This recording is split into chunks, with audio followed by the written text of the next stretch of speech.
Welcome in, everyone, to this week's chapter of New Blood by Night. I am your host and storyteller, Void Doll. It's a pleasure to have you back here on the channel. Again, if you like, comment, subscribe, and leave down below the name of your favorite coterie member, you will win them a willpower. All right. Vil, are you ready to give us that recap? Yeah, totally not nervous. I got this. So last session we started off with Aurora, and Aurora kind of, it was after talking to Joe that things kind of concluded with that. Finally went over to Azriel's apartment after having a bit of a conversation with Mr. Stone. Kind of maybe slowly falling into Aurora's grasp of taming the beast, if you will. What was interesting when we kind of segued between scenes there was that Alice was right there, sitting there, waiting for Azriel, like someone who was just waiting at home for their pupper to come back. There was a bit of a back and forth.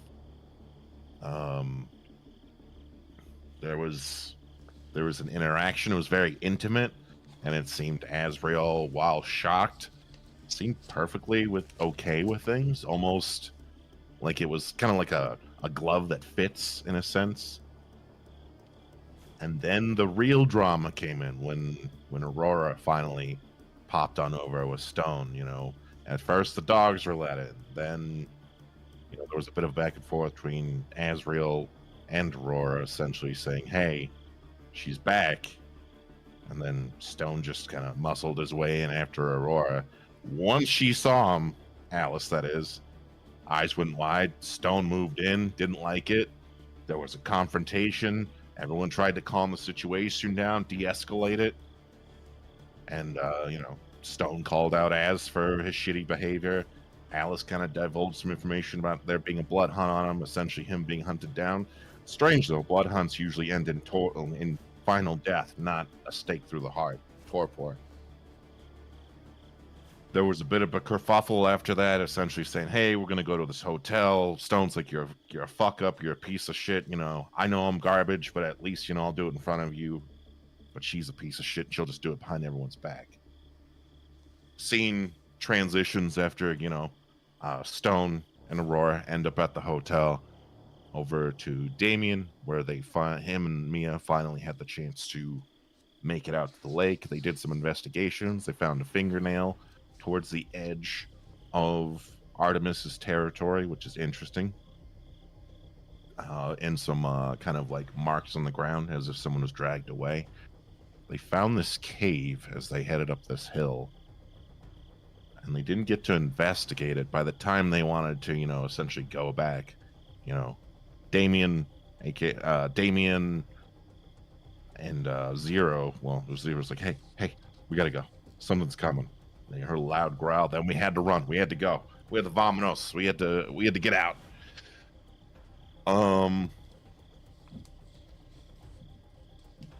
Sorry, I blinked. Mia took a couple shots, didn't take much effect.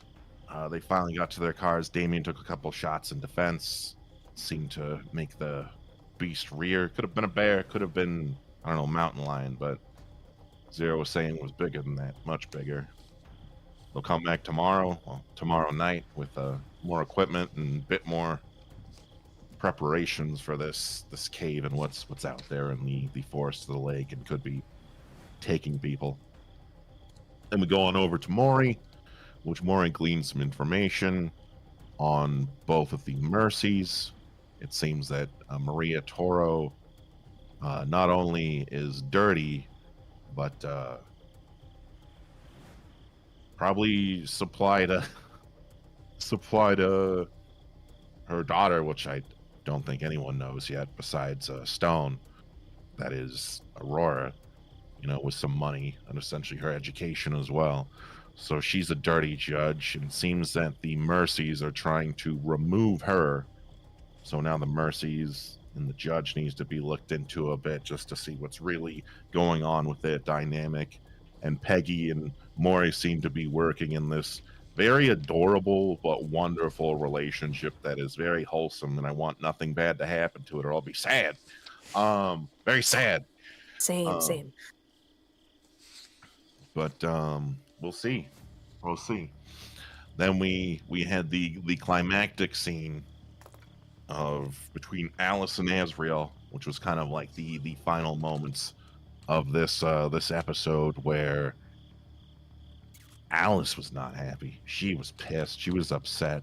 She felt betrayed that, only after maybe a little over a month that someone can move on. But the whole time, Azriel's just complacent and okay with it, apologetic, saying he's wrong.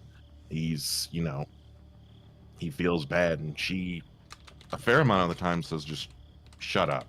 Like, I don't know if that's you or the blood tongue. I'm for more certain it's the blood, because he is bonded. No one knows that, but probably Mori, if I remember correctly. But more or less, it was a back and forth between them, and it seems that in order for him to get back in her good graces, he's going to have to, to earn that trust back that he broke and lost within a moment. Also, there was an interaction between Mori, because Mori wanted to check up on Azriel because there's a bit of a thing there, and then divulged that she came back. There were feelings as well, and Mori felt hurt, a little betrayed. She said, "Hey, you know what? Fine. You two work great together. We'll just keep it status quo then. We're just going to go back to how things were prior to the past few nights." And that's pretty much where things are right now. Oh, there was one extra thing. Azriel just gave up any information about Mori, like without a moment. But what are you gonna do when someone compels you to do what they want? All right. And thus ended the night, I believe. That is correct, yes. Alice disappeared into the dark, leaving Azriel alone, giving him time, her words, to consider, to make his choice. Stone and Aurora went to a hotel. There was emotion, heat, in the form of the tension between the two of them. It's just ever escalating. You want to join in the shower with me? Nope. There was also, didn't Mori get have a conversation with Peggy? Yes. Yes. Yeah. And went and checked out Jake's disappearance? Yes, for Harper? Mm-hmm. Correct. Peggy is researching, looking at the CCTVs, correct? Yeah, she's looking at the cameras in the area, see what happened, where the person who may have dropped his stuff off went, or if he was just taken completely, so that Mori can follow up on that.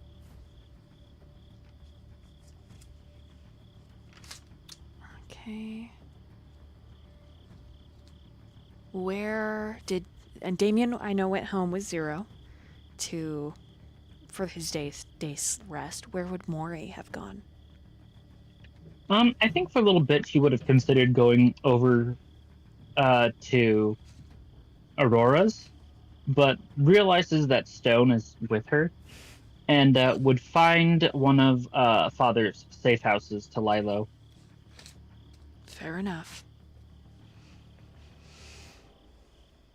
All right, Coterie. Then we start tonight with a rouse check. Go ahead and post your success or failure in the Roll20.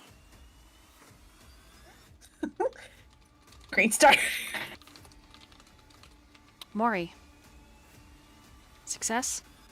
Yes, success. As failure. Samiel, success.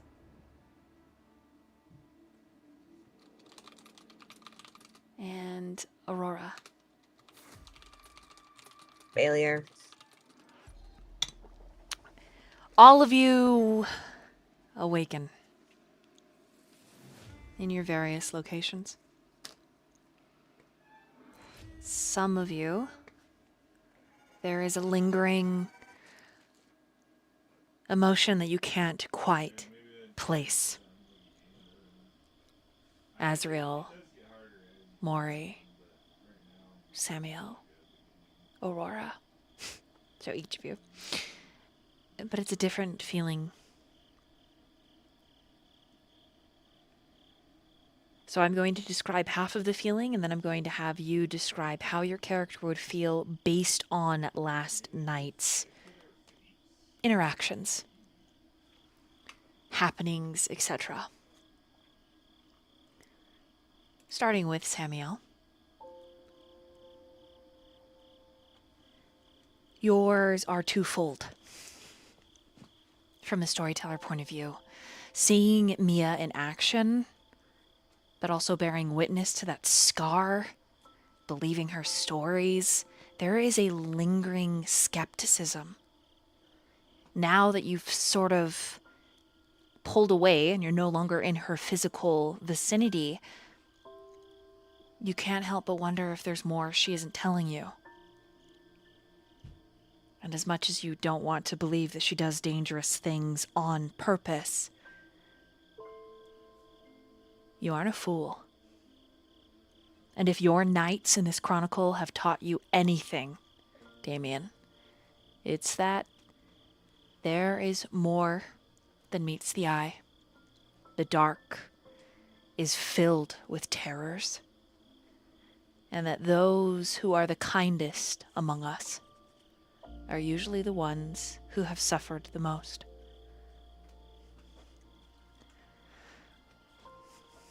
Your part, Vil. How does Damien feel? What's on his mind? I think he feels two things in that sense. He feels a level of guilt, but also a overwhelming need to protect someone that may or may not know exactly what's out there. The guilt is from abandoning and disappearing and cutting someone off, you know, after more or less a year of just being on his own. And the need to protect is there are horrors out there that he knows of and things that he has no idea about, but he can't let harm come to me at all. And if it means that he has to hurt anybody in the process, do it, whether it's kill, maim, or just outright murder, he'll do it. Doesn't matter if it's morally gray or wrong. If they have to die, they have to die. And he has no qualms or objections about it.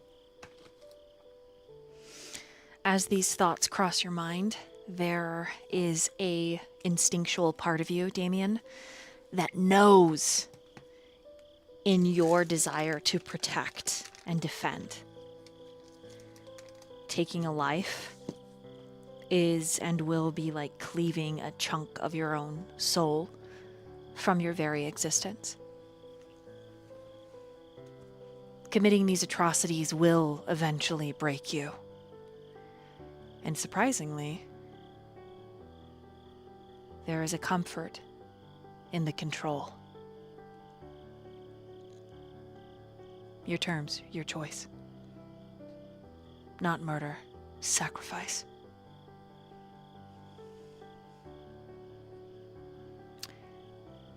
Meanwhile, Aurora, you feel your eyes flutter open. There's a dryness there, and you blink and scrub the eyes and then reach over for your glasses. And there's a pale light that cuts in from the half-open bathroom and there's a fluttering in your chest. Stone is standing in front of the bathroom mirror, and you can see him through this sliver, and he is completely unguarded. Eyebrows down, mouth a thin line as he examines his expression. But it's what you hear him murmur, his soft utterance, that makes your heart leap. And it's a simple phrase, but it's one that is all your influence. And there's a twofold to that. Because it's your influence, you feel a jump of power, of control, of instinctual might. And he says to himself, "Is this old dog really worth saving?" And he leans in very close to his reflection, and he licks across his teeth a feral expression, movement. And then he just makes a sound at the back of his throat and leans back.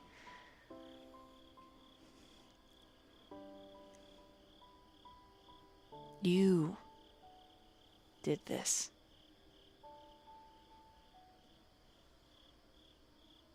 An old, mighty Kindred, or a K-Knight, as he calls himself, considering, questioning. There is power and beauty in both, and absolute, blissful control.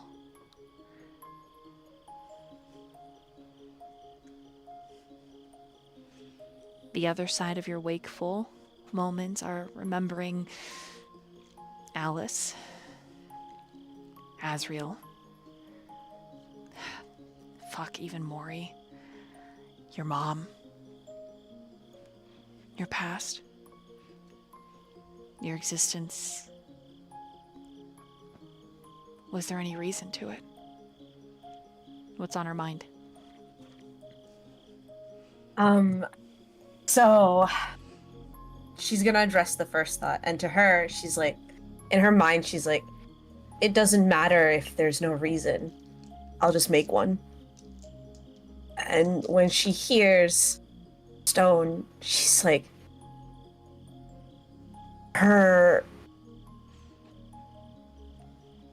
she feels like if her heart could beat, like, she kind of like, that surge of power, she's like, I don't want the power. If I can help him, yes. In her mind, she's like, yes, you are absolutely worth saving. Because I don't believe that someone who has helped me, that has been so kind, is not worth saving.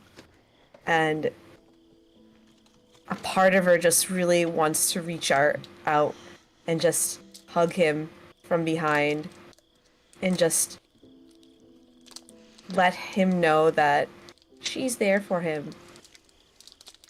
And she thinks to herself, she wants to, more than ever, wants to save her friends. And she knows can't save everybody in the world, but if she can save just a small group, just people around her, that's enough. It would have made her existence worthwhile. And if that requires her to die for that purpose, so be it. She just wants everyone, for just a moment, to feel a little loved and as if cared for. And more than anyone, she's just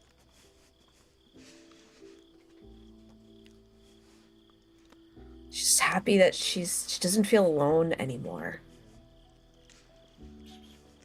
And God, don't know if I'm allowed to take actions. Yeah, she would. We'll come she would back definitely, around to actions. Yeah. Mhm. Okay, cool. But that's like how she's feeling. It's like this cacophony of like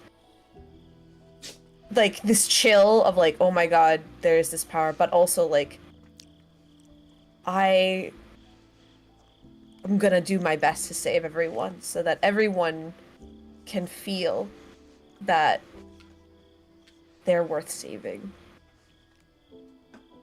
And it doesn't have to be the whole world, but just her small little group of friends. People she cares about the most. And the people that are special to her. Stone. Okay, meanwhile, Mori. Yee. Your eyes do not flutter open. They snap into perfect consciousness as you sit straight up, scanning the area, listening. But heavy is the rock that sits at the base of your heart. The words of Father Montenegro. We met out judgment, and that you are his hand, are ringing. These almost scriptural-like chants that throughout your training you would mimic. You would pray. And they are, at this point, written in your flesh and bone. But still, despite the cold, icy tundra in your chest that you have forced to remain chilly, there is a single heated flame. And its name is Gabriel. You want it to dim. You want it to fade. But you know, for better or for worse, it never will. And you have eternity to bear this torch in the icy environments of your soul. His name, his soft exterior. And then you think of your sister. And another flame. A gentle, buttery glow. A prayer made manifest. Everything that Father has taught you in flesh. For she is kind. She is innocence. She is good works, integrity, and love. And then the wind howls in your mind palace. You will feel nothing. Committing any atrocity, for it is justified to keep her safe. Because the good things in life are to be treasured, cherished, and planted like a seed in the soil to grow. And you will be the gardener, the shepherd. And so these conflicted feelings of intimacy, of connection, are heavy. They are heavy. And you feel rather, a storm on the horizon. Your world is about to change. You feel it. What's she thinking, Jaqi? What's she feeling about her previous day? Probably the thing that is first and foremost on her mind is Azriel, of course. What happened kind of, I think she probably feels a lot, but won't admit it, because of that training the ice in her heart. And she's thinking about how to correct her behavior, so to speak. She had a dalliance of the heart, and it's not something that she needs. Not in this world. And she tries her best to close her heart to Azriel, for him to be just another light in the darkness that has nothing to do with her, probably for longer than she intends. Instead, she focuses on Peggy, because even if Peggy doesn't know who she is, their family, long lost,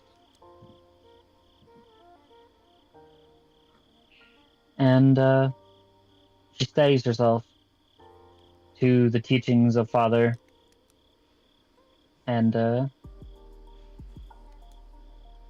she prepares for the day ahead mentally,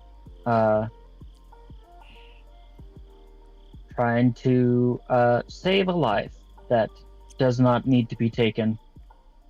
All right, meanwhile, Azriel. If when you wake, you wish you could go back to sleep, because you feel nothing in oblivion. And oblivion makes you remember what Alice promised.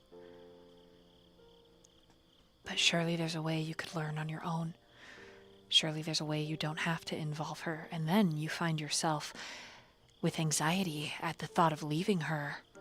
But there's just something instinctual about it, an anxiety that was suppressed while she was there. And now that she's gone, the anxiety is a herald to almost a full-on panic attack, and you find yourself shifting only to realize that Thanatos is laying across your lap. Your hands find his big boxy skull, and his short, soft hair is a reassuring physical presence. And you think of Mori, and you think of how gentle. For someone who is trained to snuff out life. For someone who has the work of a reaper. You have never felt more seen and more alive than in those moments at Aurora's apartment. Your choice. And that rings with you, Azriel, your choice. But wasn't it your choice to be with Alice in the first place? And then the confusion and anxiety simply spikes again, and you find Thanatos crawling up on his big paws to your chest, licking your chin, which makes you smile and rub him all the harder, and then you give him a squeeze, and you feel a raw emotion tickling behind your eyes. Confused is this hour of your waking. And everything inside is begging you to get control. You are begging you to make a choice. And you don't know if you can. Rather, you know what you have to do, but are not sure if you can do it. And isn't that just life? The agony of your existence is only made more manifest by the torrential emotional connection to both women. How does he feel? Azriel feels like he's being torn apart almost, because he has such strong emotions for both of them. And he doesn't want to hurt either of them. But he also knows he's already hurt both of them. And he's just trying to get his emotions together and figure out the best thing for everyone. And he's trying not to let his sad feelings get the best of him, remain in control, and find the right thing to do. Even though there's no right option. Okay. That being said, we meanwhile to the actions each of you will take in your scenes. Starting with Samiel. Go right ahead. So, with all of those feelings, right after waking up, you are drawn into more of the presence. It's the chittering, little goblin-like sounds that Zero always and often makes greet you on a pleasant ear. He's just and then muttering to himself, shifting things around his domicile, and then there is a large clatter inside his cage. Ka-ching-ching-ching-ching, and he just says, son of a bitch.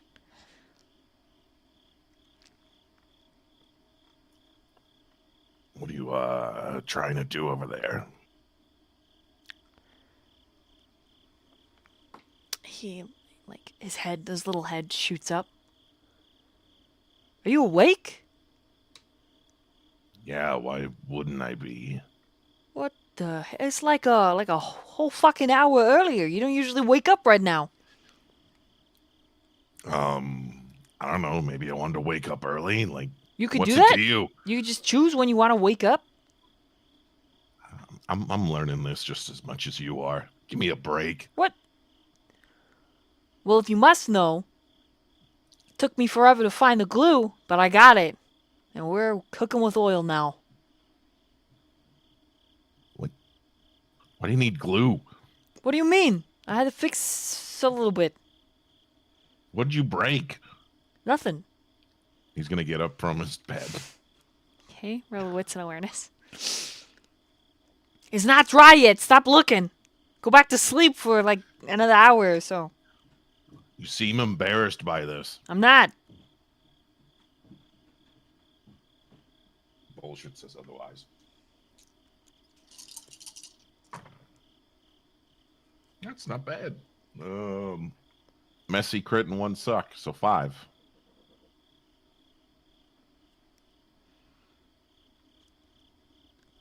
Okay. He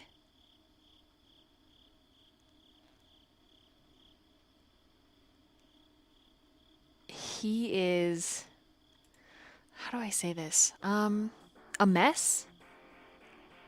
Like, there's just glue everywhere. So there's like piles of his typical trash, his collections, and the small like wood chips shavings that he like sleeps in. Like the balled up, like they're everywhere. Like they're sticking high up on the ceiling, like some was stuck to him and then got stuck to the ceiling. His mouth is covered in glue, like he's been eating it, and his cheek, where he was bald, has different fur glued to it now. Like it's dark hair, longer, he's kind of glued it and shaped it into like sort of like a toupee mustache across his little face. And he's just gazing at you, and you're gazing at him, and it's a stare down. What the hell is this? I had to go and borrow some hair, okay? Because I shaved it, remember? When I was trying to teach you about, like, taking care of yourself and loving yourself anyways. And I was trying to make myself a mustache. You- It's not my fault you were awake an hour earlier, okay? Also, I think you would be in the same position whether I woke up an hour earlier. I got a little bit of glue on your phone. Mia call. I try to answer. Luckily, I have the tools necessary to get glue off my shit. It's not like crazy glue or anything like that, but there is a picture of a gorilla on it anyways.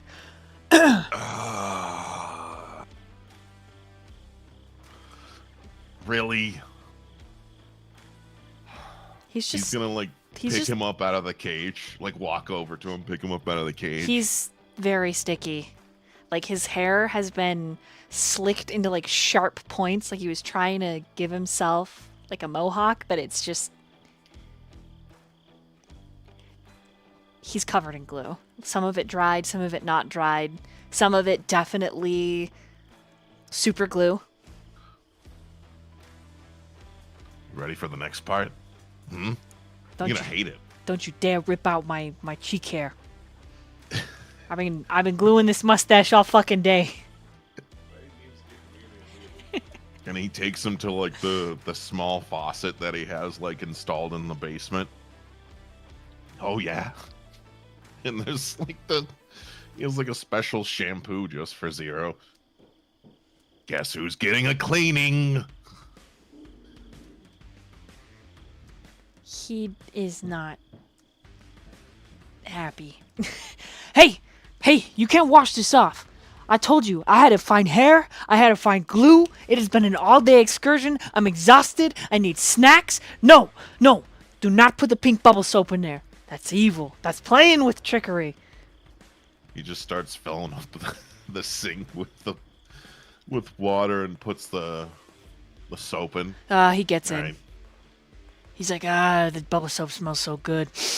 It's like cotton candy scented bubble gum. It's like small chittering sounds. Where did you even get the hair? Oh, the roommate. He was taking a nap on the couch. Did you just rip hair off of his? No, I used nail clippers.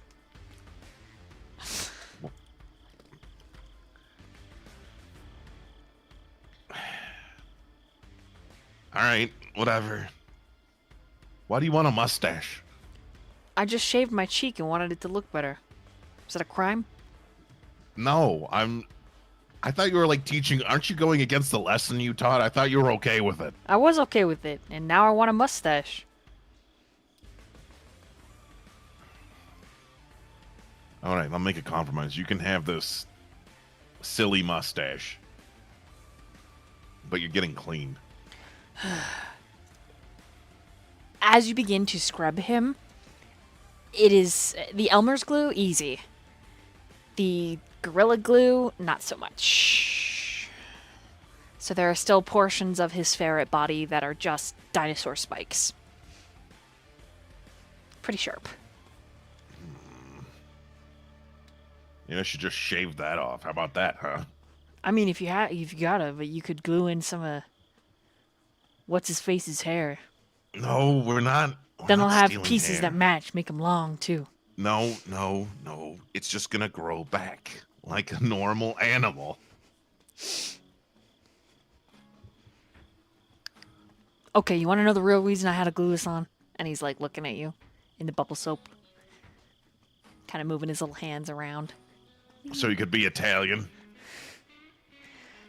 I wish I was Mario shaped, but no. The mouse and the owl that's his bro outside. They said I looked funny. I didn't like it.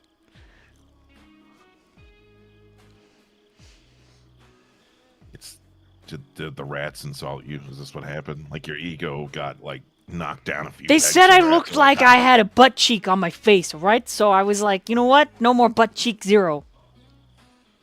It didn't even look like a butt cheek. He It's like folds his arms. It's like a bald spot. That's it. Yeah, well, then I got called middle-aged, and I didn't like that either. And then they were all laughing at me, and I was... Look, the lesson still stands. Mia thinks you're great. She called you like 8 times. I answered twice. The first time, it was... I hid your phone under the couch because I didn't want you to find it, but you're going to find it anyways, so... He's gonna, like, leave him in the soap and go look for... Don't go hate me grab when his you phone. find it, please! I swear to God, if it's ruined, I'm gonna be so mad. It's only a little fucked up. I'm pretty sure you can fix it. Okay, roll intelligence and investigation.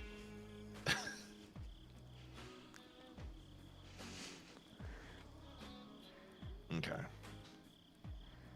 That is similar. We're gonna see what happens. Just 2. Just 2. Okay. Just 2. You do find it under the couch. It is... It's rough. Screen is cracked. There are feathers glued to it. The lower part where it plugs in a charge is filled with ferret hair and scraps from his cage. It looks like he was trying to get it out, but it's filled with glue. Like, almost solid. Yeah, it's rough. You can see where he tried to tape it. You can see where he tried to tape it, but it's not hopeless. It still turns on, but the screen, it's impossible to see through.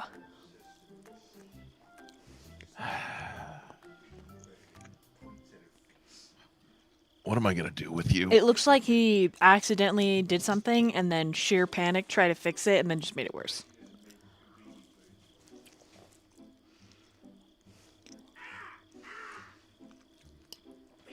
Do you go back into the bathroom where he is? He's gonna go back with the phone in hand and, like, put it in front He's of in the him, mirror like, and he's got like a little comb and he's combing the long side of his cheek hair. That's your roommate's actual hair and he's braiding it. hey, asshole. Yeah, I told you. I'm sorry. I tried to fix it.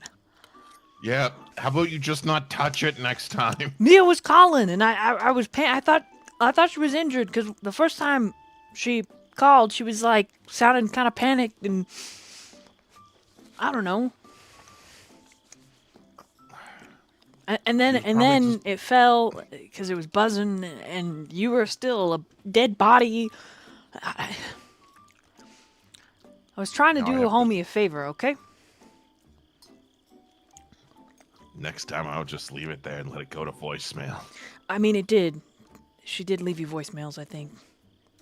Now I have to replace the screen. Luckily I have a spare. And clean it. Hey, good news It's is gonna- you're up a couple hours early. An hour at least. Yeah? It's gonna take at least an hour to fix this. I believe in you. You got talented fingers. Hey, can you pass me the toothpaste, please? He's just gonna toss it at him. He's not he's not gonna hand it to him, he's just gonna toss it to him. So it like spadunk into the water.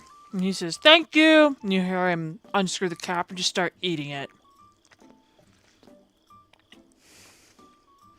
He's just gonna go over to, like, his work table and start taking apart the phone and cleaning it Okay. and fixing it. Intelligence and technology.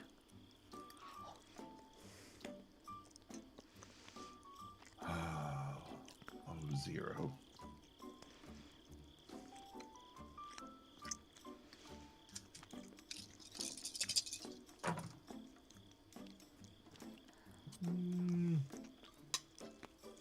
Go willpower on that.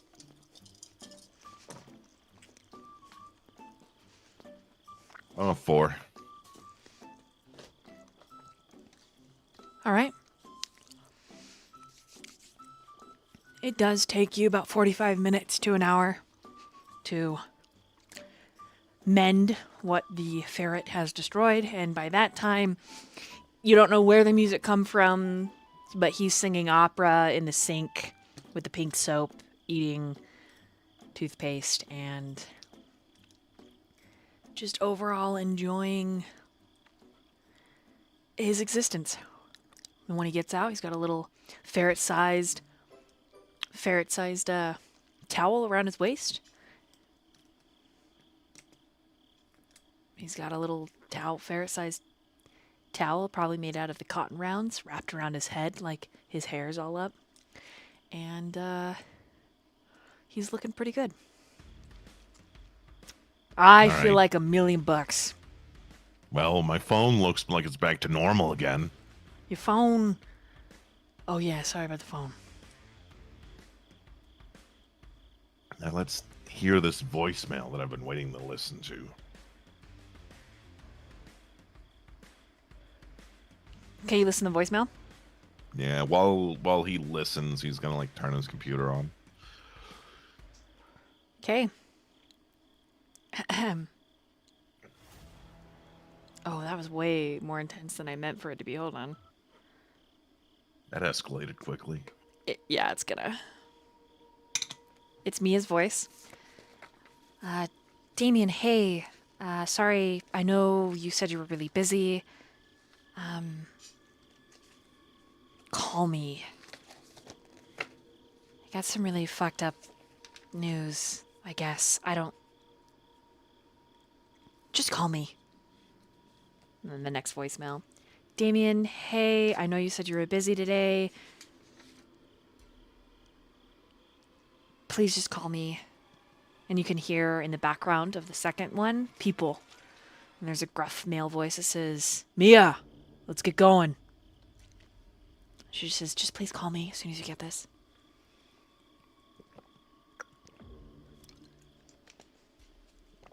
And if that's not the last one, he's just gonna make the call. She doesn't answer.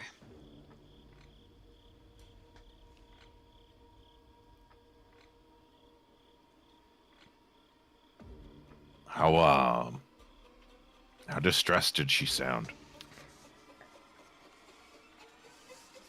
Medium. Probably more distressed that she can't get a hold of you.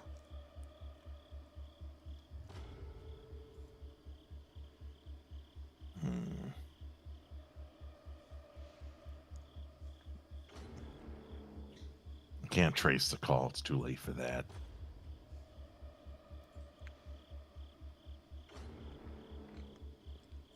I mean, we could have committed a crime and break into her home. It's not the first place we've broken into, right? He's over on your bed, like rubbing himself, like really getting into it, like. And he's like, huh? What are we doing?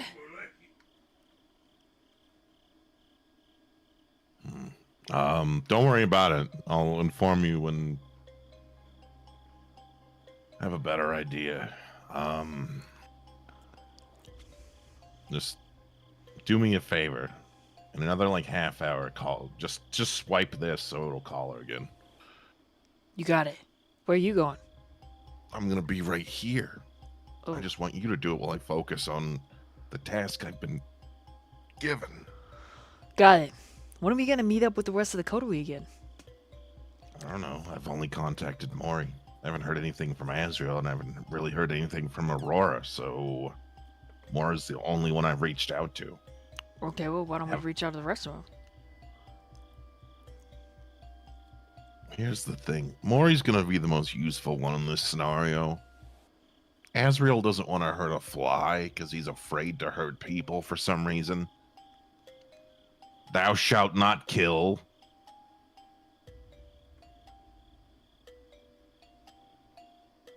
More like thou hath bullshit.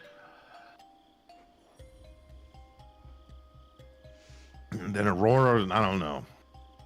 I guess she can turn into a dog. So, fine. Fine. He takes up the phone and calls Aurora. Then we will, meanwhile, right there, and slide over to Miss Aurora. So we'll have some Okay. role play up until you get the phone call. All right.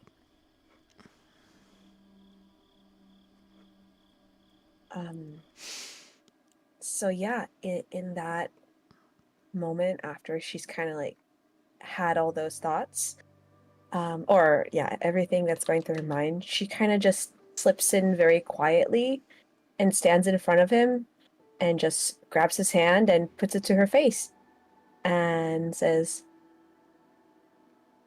"I'm really glad I met you." And just gives him probably her most genuine smile that she has given. Like, usually she gives it to Books or Fenrir, but this is an actual, like, genuine, like, I am happy smile. He looks surprised. And she just rubs her face in his hand, and she just says, "I'm just really grateful I met you."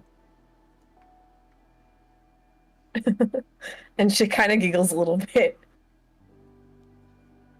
and like looks down and just closes her eyes and just really takes the moment to, I guess, because she can feel a lot, just really feel the gruffness of his hands or his hand. It's very calloused. And his fingernails are more clawed than not.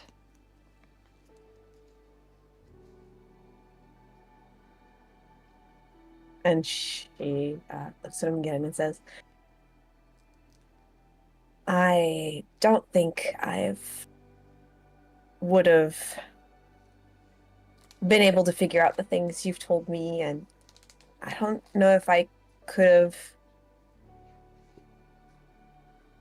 had the courage to talk with these people, but you have helped me in so many ways. And I'm just really grateful.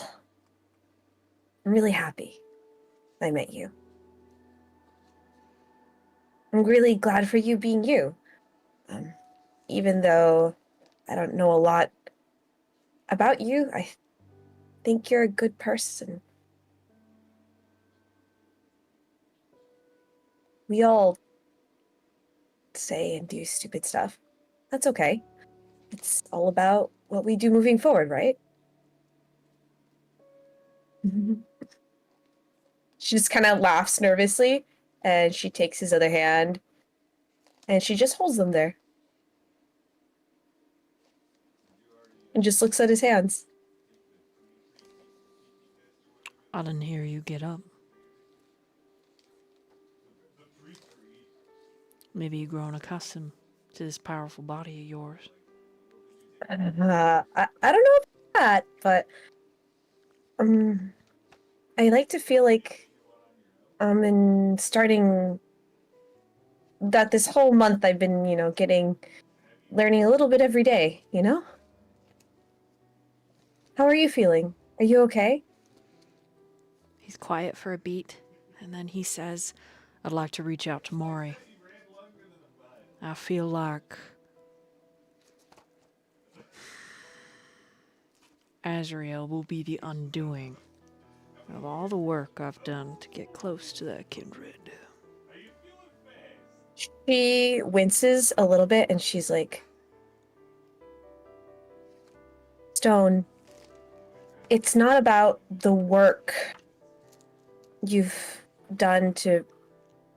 I think how you put it, it's as if you're worried about the work you've done, but honestly, I think we should be worried about Mori's feelings and how she feels in all of this. And I know, hear me out. I think something's wrong with Azriel. Something doesn't sound right. It doesn't sound right. It doesn't sound right at all. And I think we should meet with everybody else, not just Mori. I would really want to talk to Mori, obviously, because she's my friend. But the way you mention her, it's not about, it's about trying to help a friend and comfort a friend and figure out what's going on.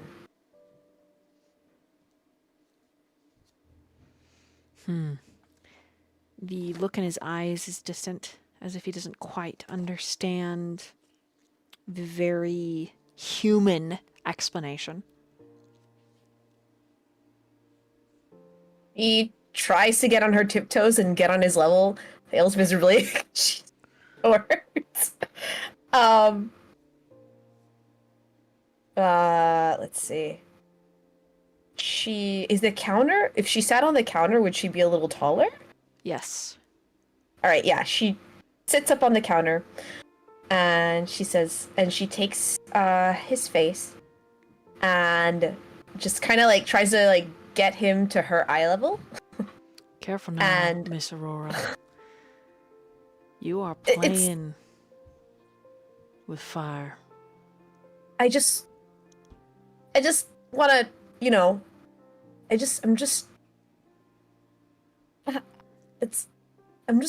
to, I just want you to, no, I don't want you can make your own decisions, but listen, I know you're doing your best to help me being Kindred, but trust me when I say that people's emotions matter, especially the ones that are close to you.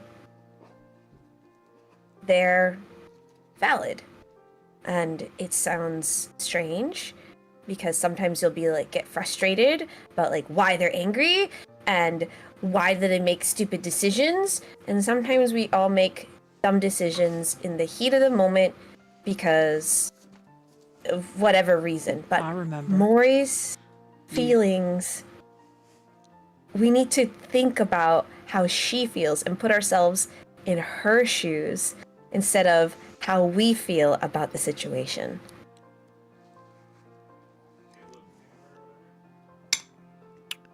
I'll let you take lead on this one then.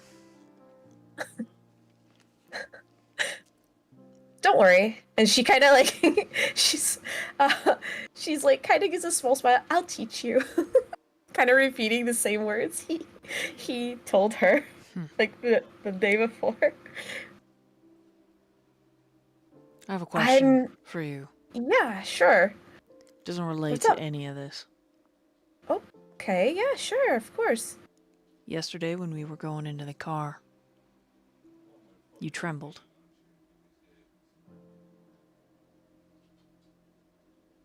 And for a moment you smelled like fear. And then because you're sitting on the counter, Mm-hmm. he shifts so that his hips are in between your knees. And he's very close. You can actually see the bloom as he rouses the blood, and the blush of life heats all of his flesh. And you watch, because he's shirtless, as the scaled Oh, God. ridges in the center of his chest smooth and flatten, his skin stretching across taut muscles as he looks more human.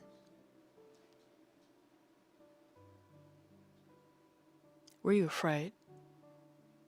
And why?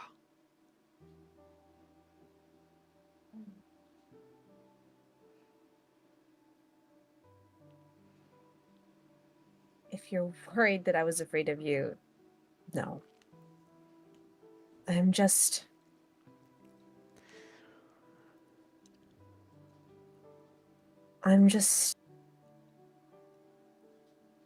scared of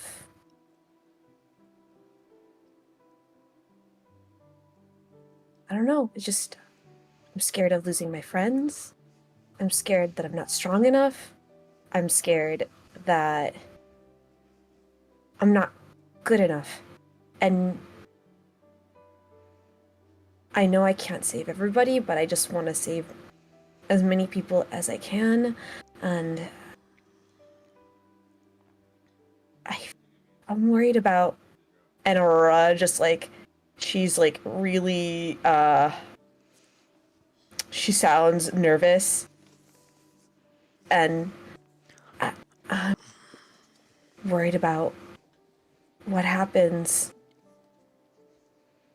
and being left abandoned again. He leans in close and mutters, "And I flew into the darkness, and I saw no source of light, and I was afraid. I was alone. And I grew cold. And then there came a voice unto me, a sweet, a honeyed voice. Words of succor. Words that she did descend upon mine ears." And as he's speaking, he's growing closer and closer and closer until he's at your pulse, and his lips are feather light up and down the groove of your neck. His calloused hands move up to trace the shell of your ears, moving the curls out of the way.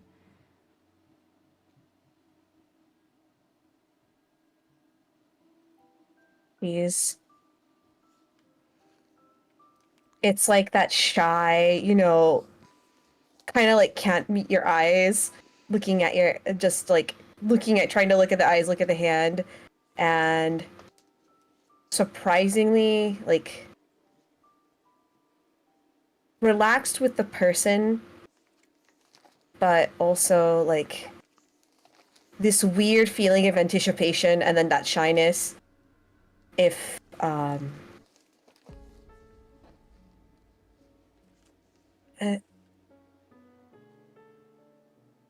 then it's the anticipation. And she kind of feels really embarrassed by that feeling, that anticipation, and not sure.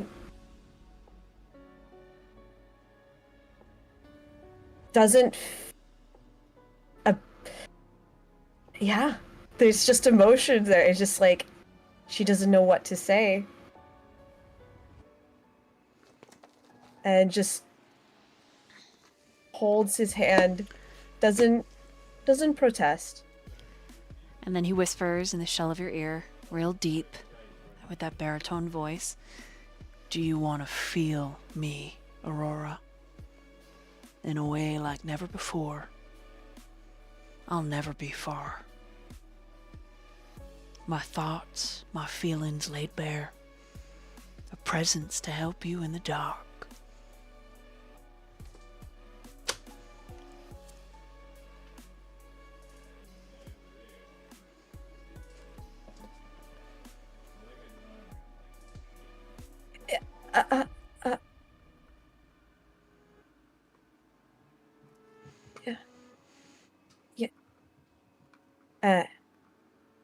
She just nods her head, tongue-tied. Okay, and he fists the back of your head, all those curls, with a ferocity and intensity. It's a little painful, but you find you don't mind. And then he bares his fangs, and he tilts his neck, and he brings your face to his pulse, which is ever so slightly doo-doo. Doo-doo. I'm not gonna hurt you, right?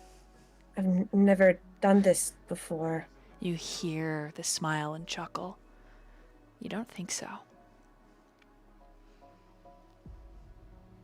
And do I have your permission? He takes one of your free hands and he sets it in the center of his chest and then has it slide down the muscles, feeling every hard ridge until you get to his hip, and he moves in real close. And you don't know what language he speaks, but it is undoubtedly an affirmative. she goes to she goes to like, because she's hungry and she woke up hungry, and she goes to bite him, but she looks up. Is he looking at her?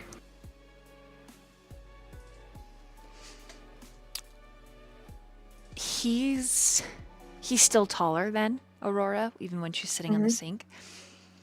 But when she does catch his expression, his eyes are glittering with excitement. There is this wash of like very unusual shine. Like there's shy, and then there's like, I don't know, it seems like something like a bit holding her back, and she just whispers, "Can you close your eyes?" His eyes close. And she just very gingerly, like very uncertainly, just bites in, like elongates her fangs and just bites, and it's just so slow because she's not sure what she's doing. Okay. At all. As your fangs sink into his flesh and you taste his vitae, he has a visceral male reaction. The groaning grunt. He fists your hair harder, and then he fuses your bodies so that you can feel the ridges against your softness. And then it is a punch to the senses, your eyes dilating, a feral growl rising up in your own throat, and you find yourself clawing at his back. Ecstasy, raw and hard, slams through you, and you find yourself rousing the blood. So go ahead and roll me a rouse check, and you blush of life. I'm at 300.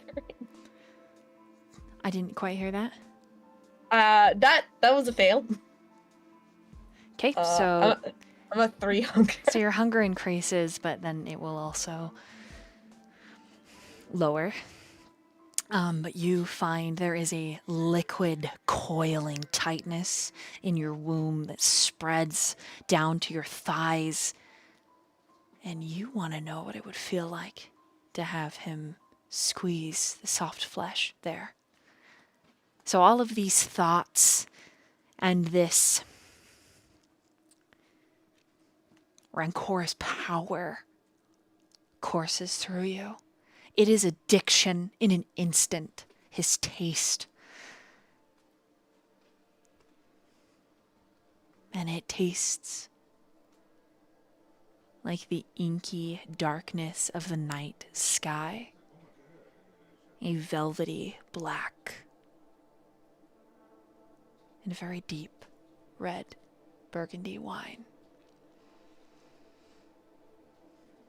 And he tells you to feed and not stop till you're satisfied. When you try to pull away, he holds you close.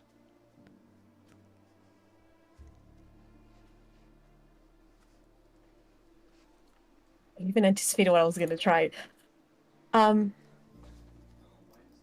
If that's the case, yeah, her hands, she would try to be as she would try to yeah, her hands would be everywhere. She'd try to like feel as close, and she would definitely try to pull away a few times just to be like, "Are you okay? Like, is this okay?"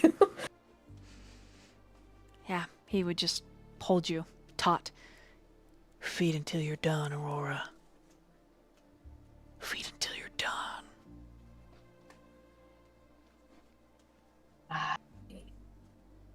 Yeah, the noises that escape from her mouth are definitely not safe for work. And the thoughts that go through her head,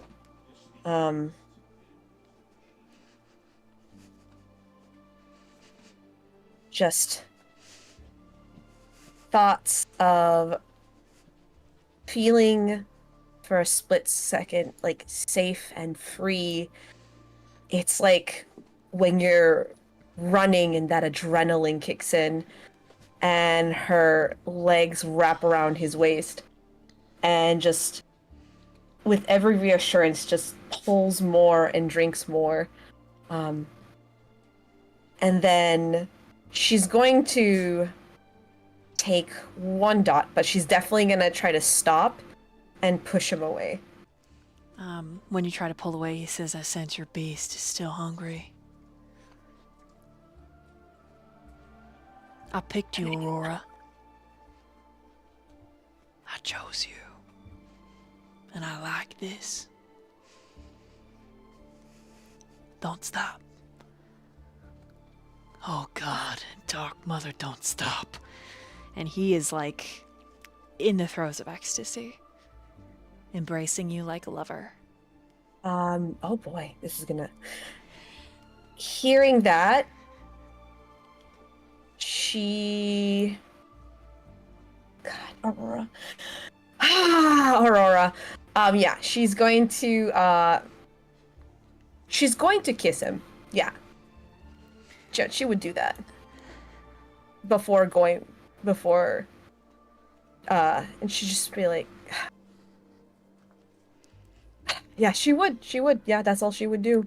And then before going back to feeding from the other side. Ooh, okay. As you do, his forked tongue is exploring your whole mouth, flicking against your fangs, curling around your tongue in a lethal, intimate dance, tilting his head back and forth, tasting himself in your mouth. And when he pulls away, there's a little bit of blood on his lips and your lips. And his eyes are glittering with adoration. And yes, she will probably lick the blood, and she... God, are you making so many bad decisions? And she will say, she's like, are you sure you don't want anything from me? Anything else? Take me, Aurora. And he tilts his head to the other side. And she bites him very gently, like cautiously and gently, and just tries to cover, like... So as you're like slowly sinking into him again, he is just groaning in a guttural way that you imagine how he would feel like on top of you, behind you. You wonder if he would make these same noises. Her head is racing, and she's like, oh God, is this okay? Am I allowed to feel this way? You know, is it okay for me to feel this way for someone I literally just met like 2 days ago, and is just trying... There's so much conflict, but it feels... Just seeing how happy he is just keeps her going. And when she stops, she just makes sure she makes sure to lick the wound, and just like inspecting him to make sure he's okay. Like, oh, she's like, oh my God, I think that felt really I think... And before she can process her thoughts, he's kissing her again. And he's pushing her up against the glass of the mirror. The sink is sort of biting into her ass a bit, but there is a connection. You can feel his adoration through his vitae that is now mixing with yours. Weak, but there, regardless. And when he pulls away, all he whispers in your ear is, I want to do that more. And then your phone rings. And when he pulls away, you are left aching. But you have the feeling that the phone call is important. And so she gives him a small kiss on the lips and goes to the phone, and her brain is racing, and she's like, Hello, this is Aurora speaking. Samiel? I'm glad this is the right phone number. Are you Oh, busy? You hear the shower no. turn on. Nope. It's nope. I'm free. Actually, I really wanted to talk to you, so this is great. Yeah.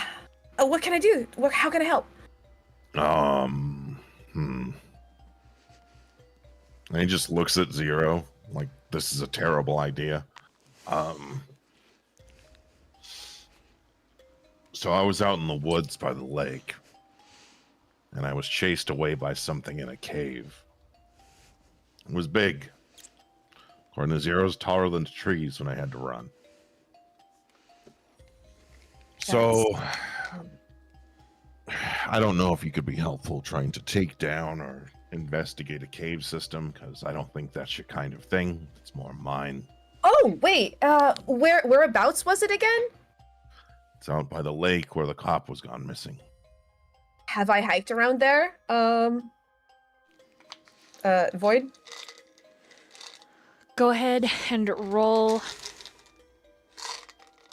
just a d10. Alright. That is a 10. Wow. Yes, you have hiked around that area and you know that there are quite a few caves. Some of them actually are sea caves that lead right out into the bay. And so I was like, yeah, I've actually hiked around there. A couple of them.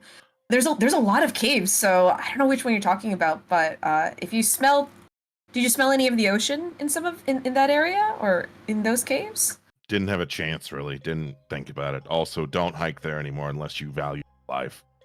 Yeah, I kind of figured that because people died.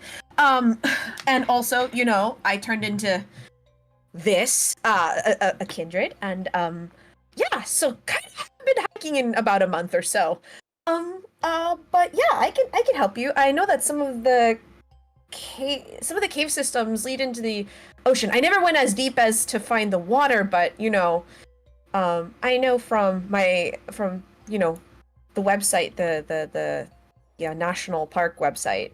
But yeah, we can go and help you. I mean, I We're gonna kill something. is it dangerous? It is dangerous. Will it help people? What is? Who gives a shit if it helps people? Did something happen to you, Sam? No. What's wrong is that there's something out in the woods dragging people away in the middle of the day and or night. Okay. I'm not really. I mean, I'm better at self-defense, but I can at least help you track them down. It's better than nothing. Where's the Whoa, you just went robot on me. What did you say, Phil? I said, where's the tall brute? Oh, he's kind of rubs the behind her neck. He's with me. Also, I think we should all meet. There's kind of a personal situation between Azriel and Mori, and I Give me the details. so it turns out that Azriel's sire came back. I think. Yes. And, well, her and Azriel seem to have a thing with each other, but it's weird. I'm not gonna lie. It feels weird, but that's my personal feeling. The point is, I'm pretty sure they're together, but also Azriel's with Mori, and so it's very confusing, and then we found out that apparently there's a blood hunt on Stone. So there was or is, I'm not sure about that. I'm somewhat familiar with that concept. Can he be trusted? Azriel. Because if he went back to his sire, he's not with Mori anymore. Doesn't make fucking sense. I know he wants to help. But I'll be honest, I don't know Alice enough to say yes or no. So he can't be trusted. Got it. Noted. Yeah, if But he's just gonna hold himself back and not hurt anything, then I don't want him. Well, he could help us with other things. I mean, he's really academically talented. Yes, because academically talented is gonna work against a beast that is taller than a tree. But that's what I'm saying. He could help us find out lore, or and just he could help find old records. So How long has this been happening? I don't know. All I know is there's a creature out there. It's huge, and it can probably do a fuck ton of damage. Maybe it's just a bear, maybe it's not. But if anything's taller than a tree, that's not natural. That is not a lot of the wildlife. Also, I don't want him being some sort of bullshit informant on what I do and how I conduct myself and the people I surround myself with. So as far as I'm concerned, he can't be trusted. If he's just going along with the sire again, and he's just a lapdog, then not only is he a coward, he's a bitch. Well, I know this sounds crazy because I know what he did is wrong, but I don't know. I just get that he wasn't right. Like, the way he was talking was so robotic and cold. It's not like him. It wasn't like him. But I don't know. Until we figure that out, maybe we're careful. I may not be, good with words, but I'm not stupid either. Well, I can be persuasive. Me and Mr. 9mm can definitely be persuasive. So, I feel like, but also Mori needs our help. Oh, I've already reached out to Mori. When Mori decides to message back and call. Can I meet up with, when you meet up with Mori, can I meet up with you too? Yeah. There's something I have speak to with say. Stone. He's in the shower, but he'll be out in a minute. Is he prone to electrocution? Do phones electrocute people? Last time I checked, it doesn't. I don't know. I thought you weren't supposed to put phones in water. As long as it's within earshot and he can hear me, then yes, he should be fine. I mean, unless you plan on putting it under the shower head, then, well, that's a different story. Oh, okay. Yeah, you can tell she sounds so embarrassed. Yeah, let me walk into the bathroom. Oh my goodness. Okay. Okay. And puts it on speaker. And it was first she says, "Don't, Sammy wants to talk to you if that's all right." You hear the water shut off. Can I come in? The water turns off, and he says, "You can come in if you want." You hear the towel snap. Yeah, Aurora walks in and hands the phone over and just stays nearby. She doesn't leave because she wants to hear the conversation too. Stone, is the phone on speaker still? You want it to be? No. Go ahead. All right. There's something out in the woods. It's a giant fuck-off thing that's taller than a tree. It was fast. Really fast, actually. Could be just a bear, but last I checked, you and I both know bears aren't taller than a tree. Depends on the kind of tree it is. These are big fuck-off trees, Stones. They're like pine trees. These are big forest trees. They're not redwoods per se, but they're big. They're What's thick. your They're gut not. telling you? This is something unnatural? It's definitely not natural. May have reacted to the bullets that I have. They're made of silver. Well, that tells us a lot. But it's still incredibly vague. I've already contacted Mori. And I'm bringing you in because I'm putting trust in you as an individual. I may be with a person I know who is human, so if you can reel in the intensity, I would appreciate it. I understand. But all right, fine. I'm going to ask you because Aurora seems to paint things in a brighter light. What happened? He details pretty much everything. Question: does he mention that he killed someone? Of course. Okay. He doesn't lie. All Apparently. right. Question: Apparently. does he say the person's name? No, but apparently he killed someone's sire, the prince who went missing. Okay, I mean, there was a reason why you were in there, but taking a blood hunt, that's like death, not just put a stake through your heart. Doesn't make any sense.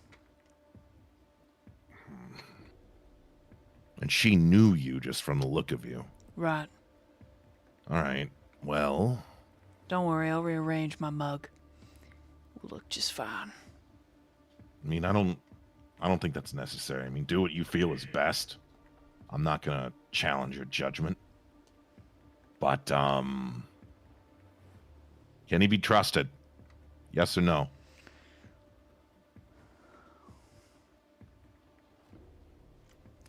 Stone thinks long and hard. Depends on his choices. If he chooses Mori, yes, she'll leave him. She'll be an enemy, but she'll be done. And if he chooses Alice, well, then we're gonna have to cut ties. There's only one way to cut ties, Stone, and you know that. Oh, I'm not afraid to put him out in the sun. Not at all. Aurora grabs his arm and I'm not holds it tight. Just I'm not afraid. doesn't look up. I'm not afraid to light him on fire.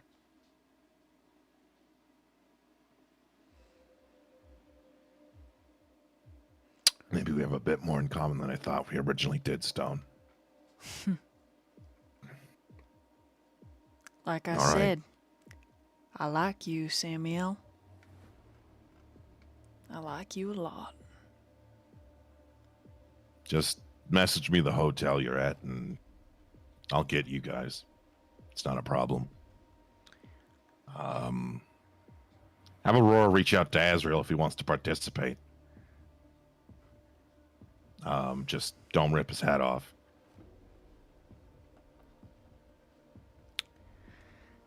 All right. Fair enough.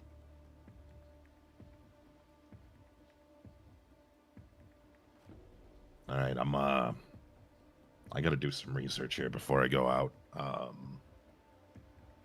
Nice talk. Glad we could have a cut and dry thing here. Tell Aurora I said bye, and I gotta get back to it. He just says, all right. And then he hangs up.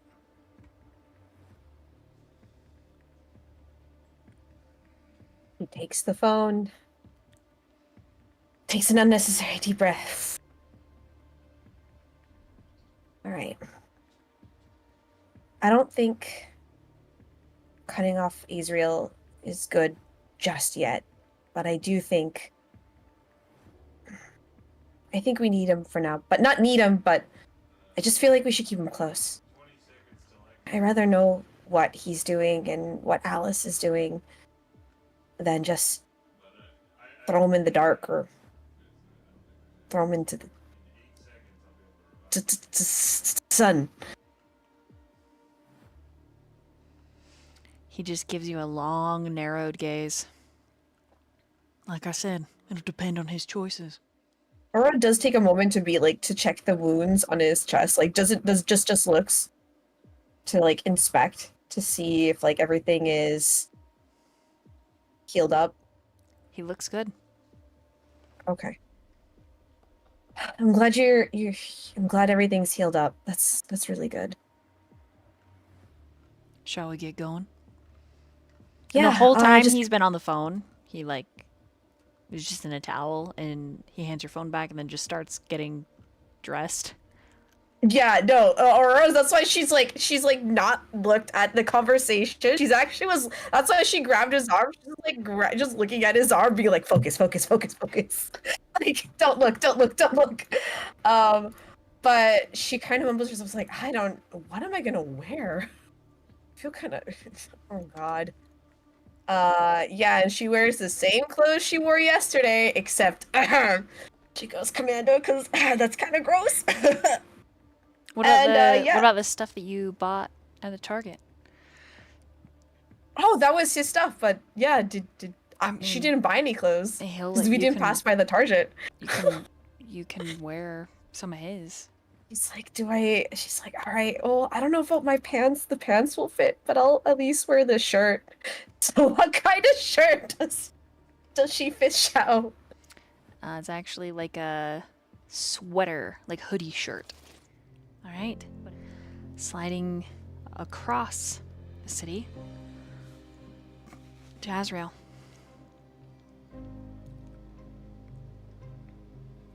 Azriel takes his time dragging himself out of bed. A little bit slower than what he usually does. He'll take a moment, take care of the two dogs, maybe fix them some food. As he just tries to get his head on straight and think of what he wants to do for the day to get himself, maybe try to find some sort of peace of mind. Thanatos is close behind you. Following you around as you do your daily. I'll make sure to take my time, cook him a little meal. And some for Hope, the new dog. She is all tail wags.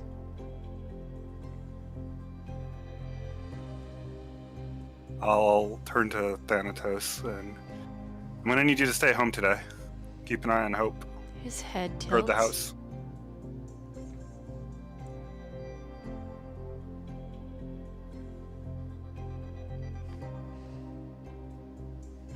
Can you guard the house for me, boy?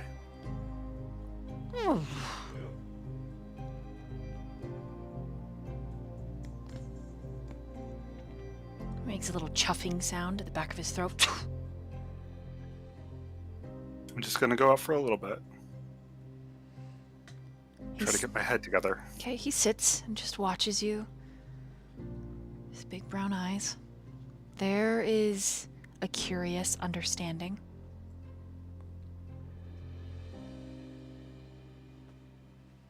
Where do you go? So the plan is to go to my church. I wanna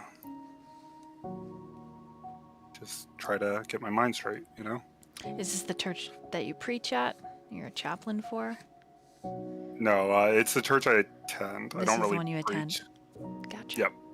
It'd be like an old school Catholic cathedral type of place. I'm actually gonna wear some like black sweatpants, black hoodie, and I don't want to be recognized by anybody. I don't want to run into anybody I know, really. I just want to be by myself for a bit.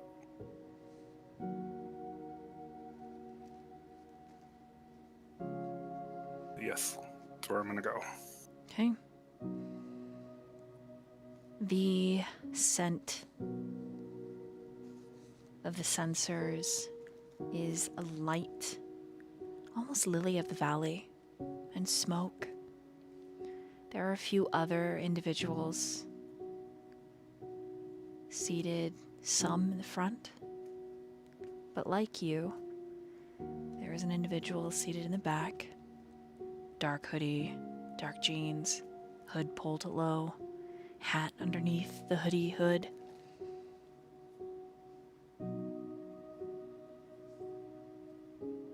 And all of them praying.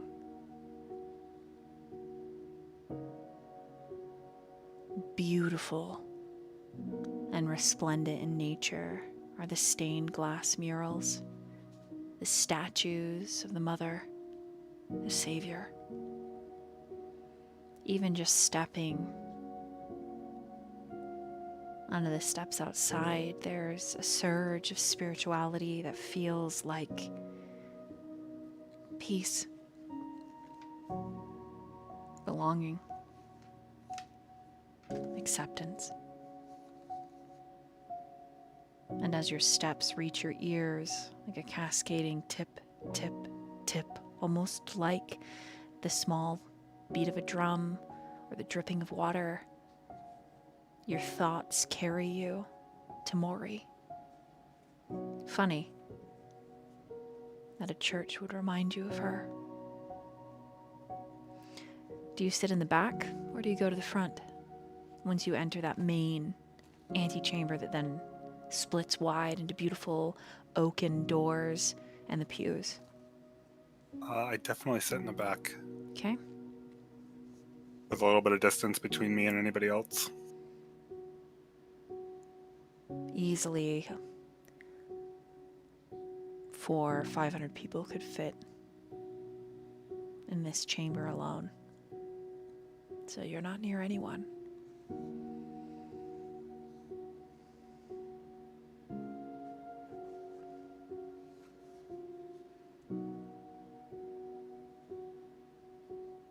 What else? Just I'll take some time to just pray, you know, like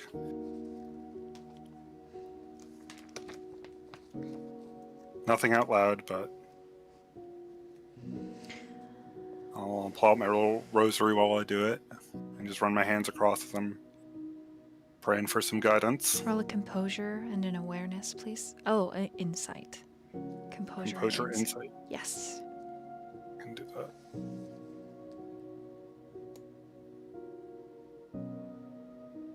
Three sucks.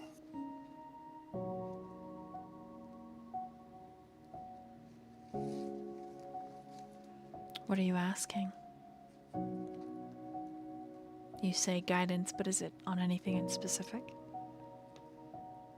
It's definitely about being in love with these two people and how it feels wrong and what I should do to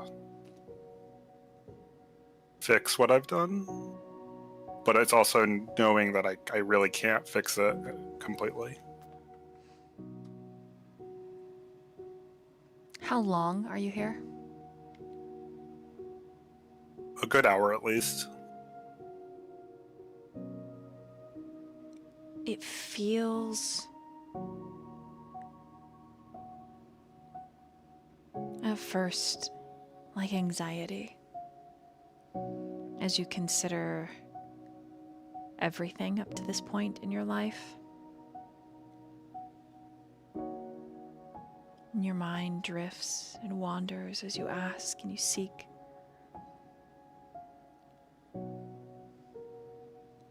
There is a noise. And a small curse that's not really a curse, just a shoot. And the small voice causes you to open your eyes and you see a young mother stepping out of the confessional. And she's just hit one of the candelabras with the car seat. You get the impression of a brand new life in the car seat, swaddled in a pink blanket. She straightens the candelabra, and then she looks at you, and you make eye contact for just a moment.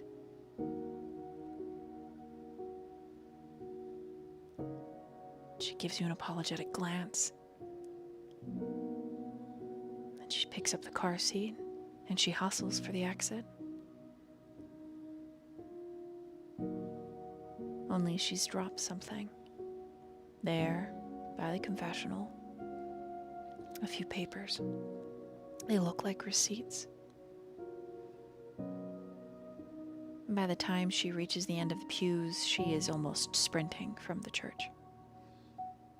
What do you do?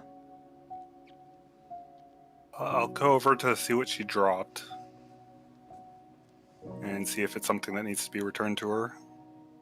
One of them is a card. Hard plastic. It's very often used. It's like a bookmark, but it's a prayer card. The other is receipts. As we'll try to just chase her down to return this. As you get to the exit, I need you to roll a wits and awareness. That is 5 sucks.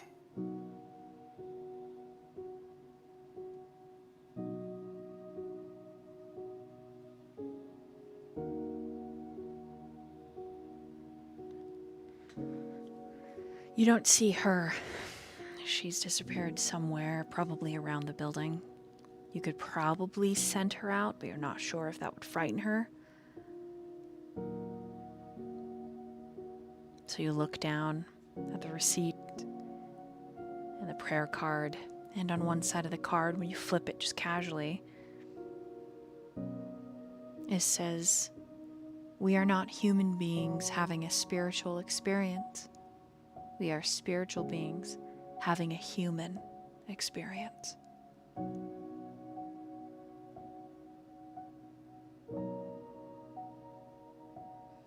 And it makes you think about humanity. There, on the steps, humans are messy. They make mistakes left and right. Thinking they're making the right choice, they end up hurting those they love the most. And it is usually through humility and genuine remorse that their life improves.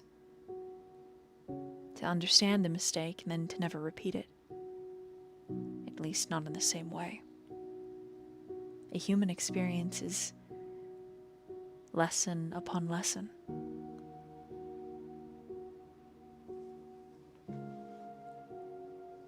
It's a journey of unlearning fear and accepting love.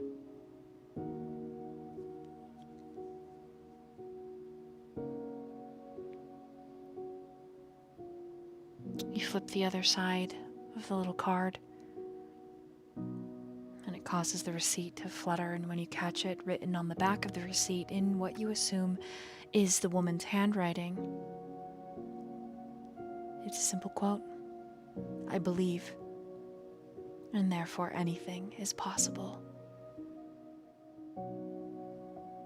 This makes Azriel smile. Gives him a little hope in the world.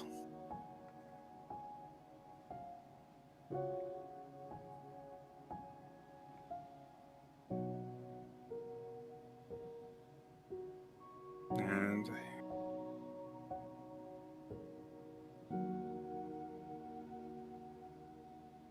gives him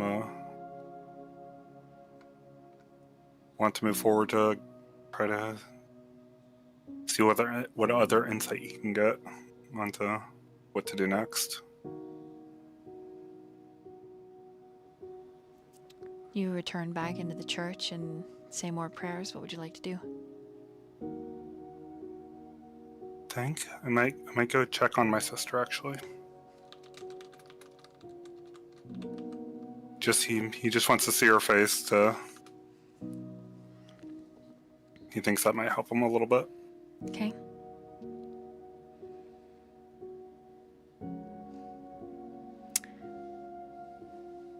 So You just he'll drive go by to her shop. Mm-hmm. Okay. She's there. She usually works till 3 a.m. But she looks deep in thought. Worried. She's just at the front desk, poring over, it looks like a binder, maybe of her own sketches. But she's got a hand running through her hair, like she's stressed.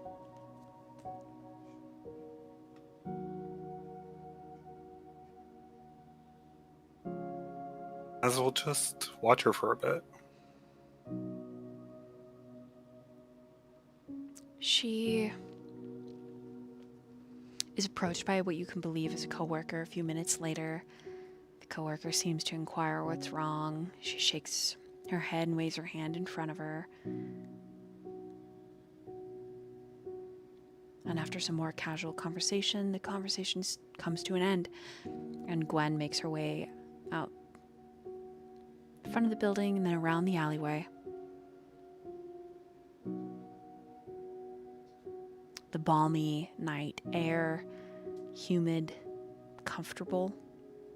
You imagine that if you had to breathe, it might be a little damp in your lungs, but because of the heat, your sister's only in her typical jeans and a tank top. She pulls out of her pocket a package of smokes, and she lights one up. And you see in her that same longing.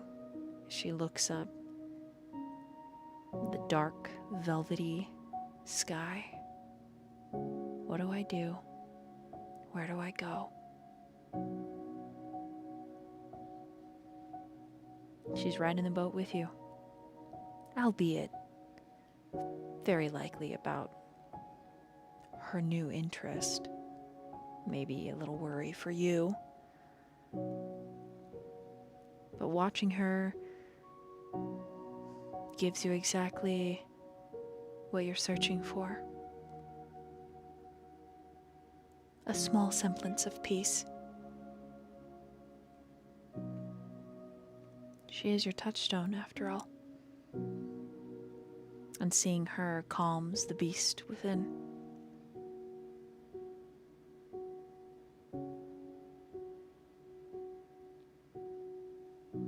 I don't think I'm gonna bother her, you know? I just wanted to see her face. I guess I'll just drive slowly home. Okay. As you begin to pull off the curb, your phone makes a ba-ding. He'll open it up, see what it says. While you're driving? Yes. Oh my no, Lord. His mind's in a bad place. He made a mistake. It's fine. Okay, I'm gonna make you roll a dexterity and a drive. So dexterity. I gotcha. I got 2 sucks. Okay. You do run a stop sign and get a horn. But other than that, you don't end up getting... Thank you. It's funny. You don't end up getting pulled over or anything. But the message technically would be from Aurora. At that point, Stone would have relayed that both him and Sammy are leaving it up to your judgment because they would just cut Azriel out very likely. So if you would like to say what your text would say, you're welcome to. Okay. Aurora has clearly had a lot of time to think of this, and this is what she would say. So she'd say, Azriel, we need to talk. I need to apologize to you. I made a mistake. I abandoned you when you needed me as your friend. And I thought it wasn't my business because I was actually afraid of being in a situation that I'm unfamiliar with. However, now I realize I didn't take the time to understand. Yes, it's wrong to deceive Mori like that.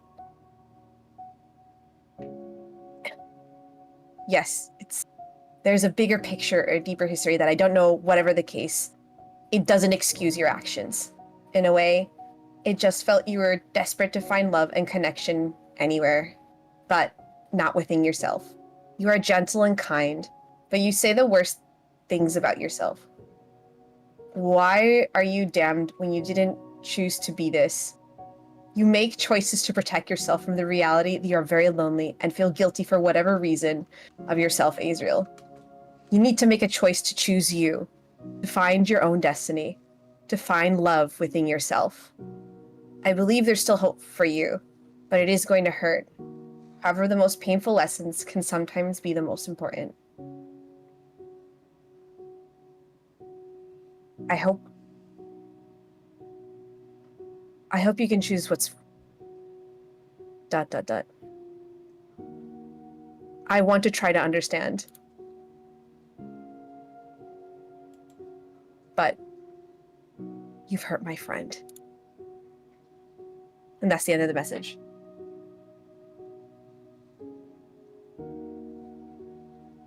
I'll just message back. Can we talk? And question mark, send.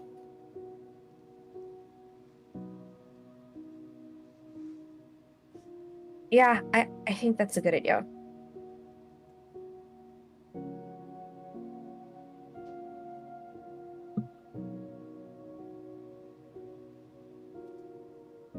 That's it. I'll give you a call while I drive home then. Oh, okay. I have a message for Mori too when we get there.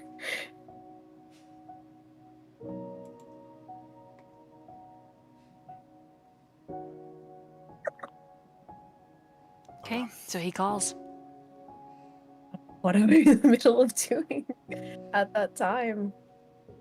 You're this- probably finding your way to meeting point. Okay. I pick up the phone and like, hello, this is Aurora. Hey, Aurora. This is Azriel. Azriel! Yeah. Hey. I'm glad you found somewhere to be safe for the night. Yeah, Or the day. yeah. Yeah, Oh.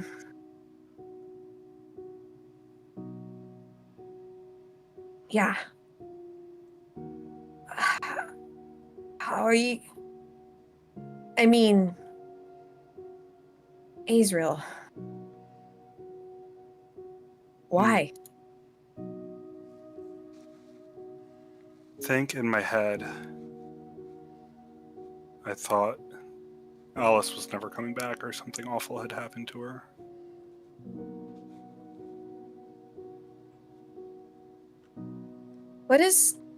What is Alice to you anyway? Like, she's just... I know she's gone through a lot, like, but... We were dating for a while, and she turned me.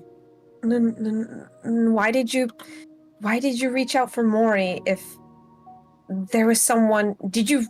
I mean, like, you don't just... If you really... I mean, I'm just saying, like, it's been... You know, when breakups happen, when people ghost you, you know, there's like a mourning process and stuff, but I mean, I don't get it. There's something different than a breakup and someone turning you into this and disappearing. I don't know, it's... When you're with her, you're cold.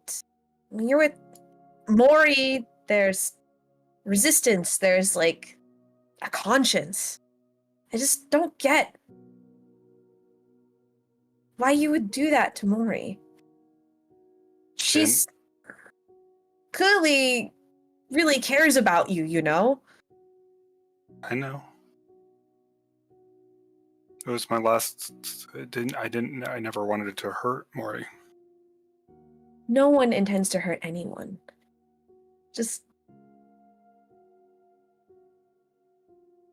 I just want you to think about why you gave up so easily and why you fought so hard for Mori.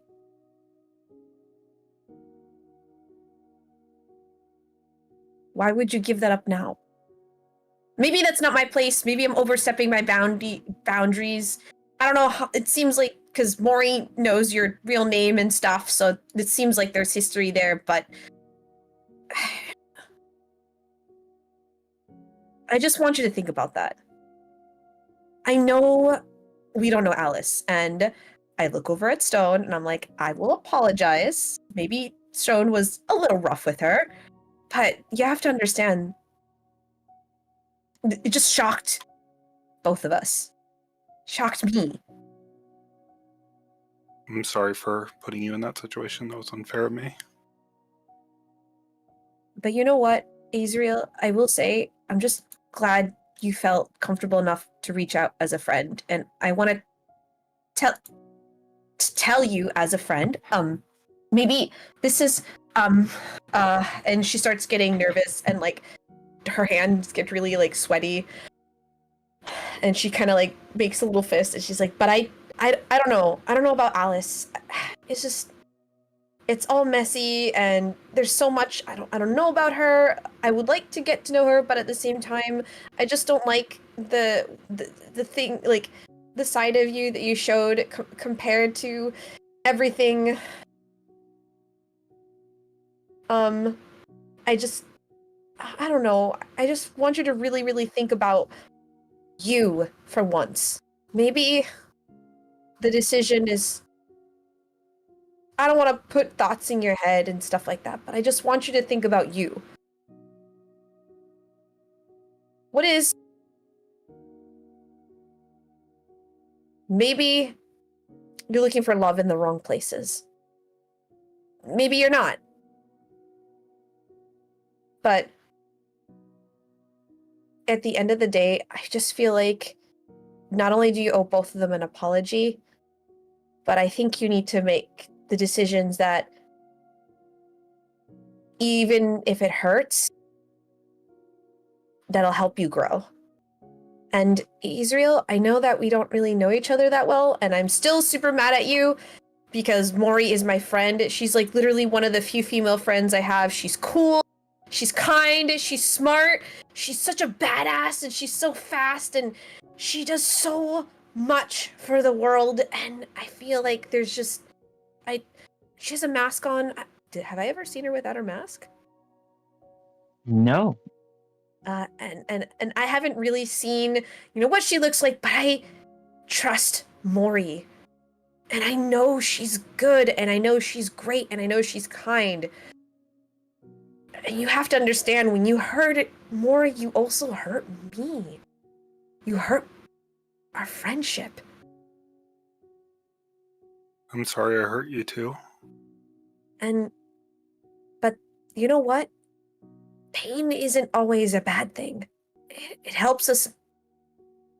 It helps us in different ways. And it made me realize as I was drifting, to our day sleep, just how much both of you mattered to me.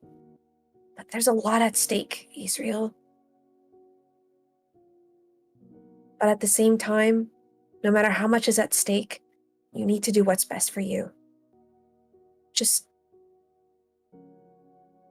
I know the others are going to be really wary about you. I hope we can build that trust again. I would like that. Yeah, And so what? Okay, go for it. just I'm upset with myself for hurting Mori, hurting you, hurting Alice. But Go ahead. Funny enough, I think maybe that's superhuman of you. I think feeling remorse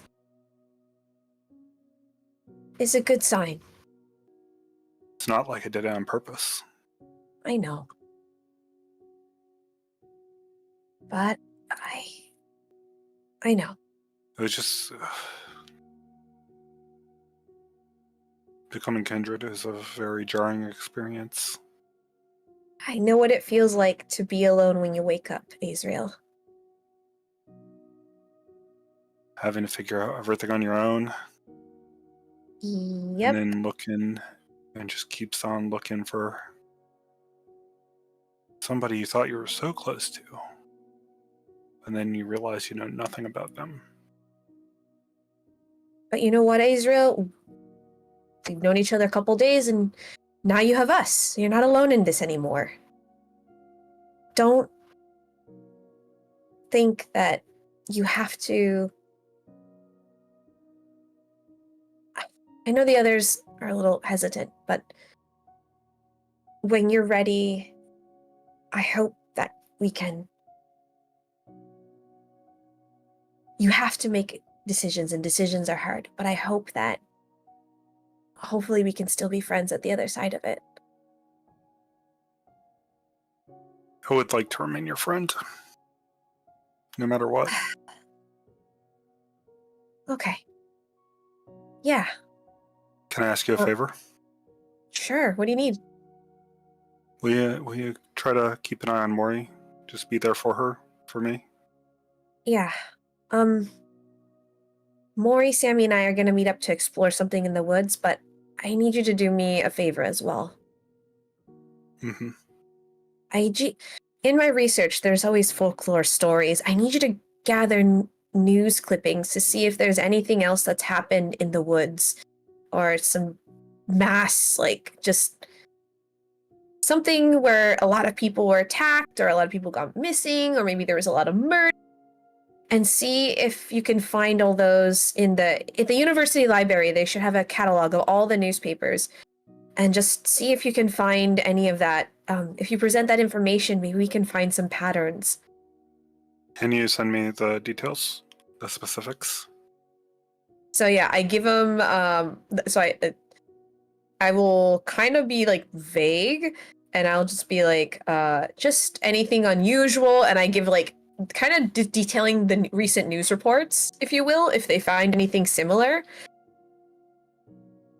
And I say this because a lot of the accidents, everything that's been happening, I just feel like it's a correlation. I'm thinking possibly what's happening in the woods is a reaction to something. So I want to see if this has happened before to figure out what it is that's in the trees. I'll see what I can find. Yeah, and I'll Azriel, message you if I find anything. thank you. If you need any help, just talk to me. If we need your help, we'll contact you as well. If I maybe not going to be so eager to, but a real friend isn't a friend if they leave you when things get hard. So this is me. I want to be your friend, and I don't want to leave just because things got really difficult. Yeah, anyways, yeah. Oh, God, sorry. Sorry. You must have been busy. I'm sorry to like, ramble okay. on so long.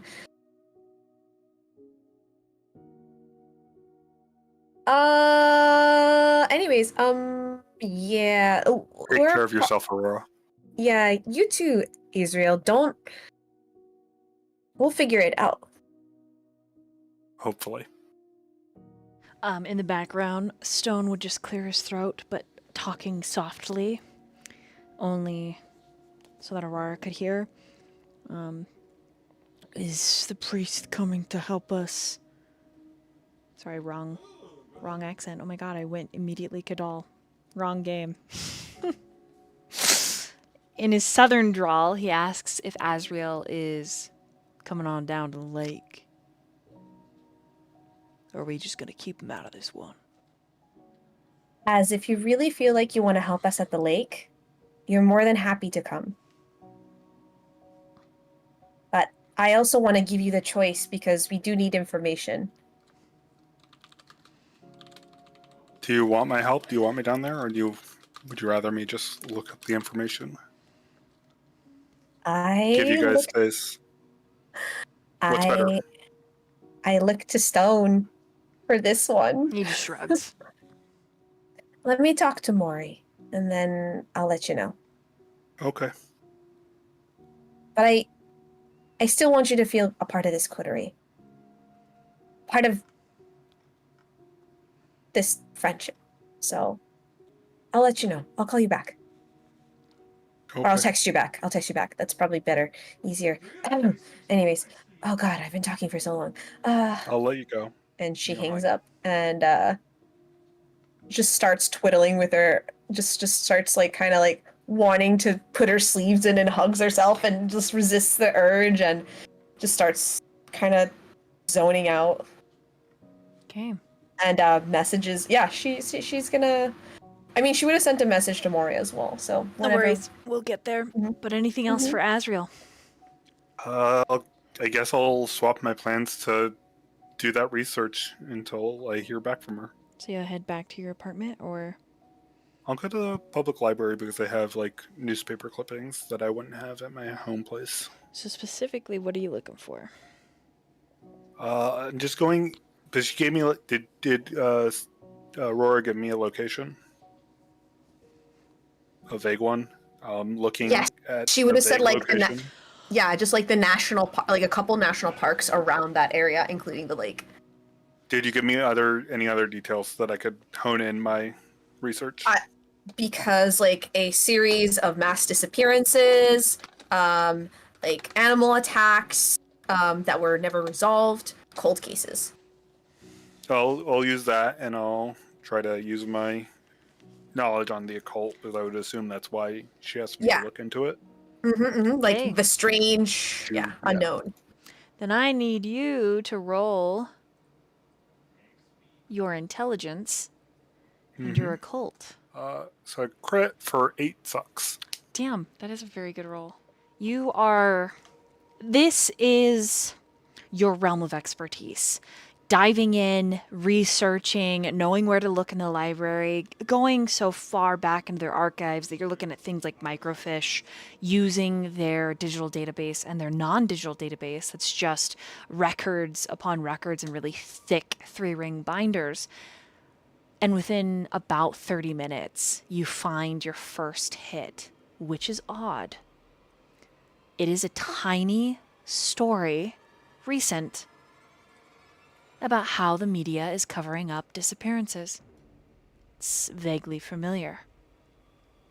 Almost 1,000 birds dead in a Walmart parking lot. 50 youths between the ages of 16 to 25, all vanishing within 6 months or so of each other.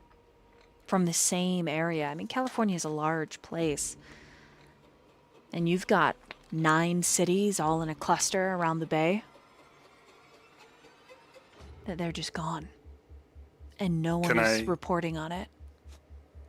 Can I share this link to the group chat? You sure can. And I'll just say I found this,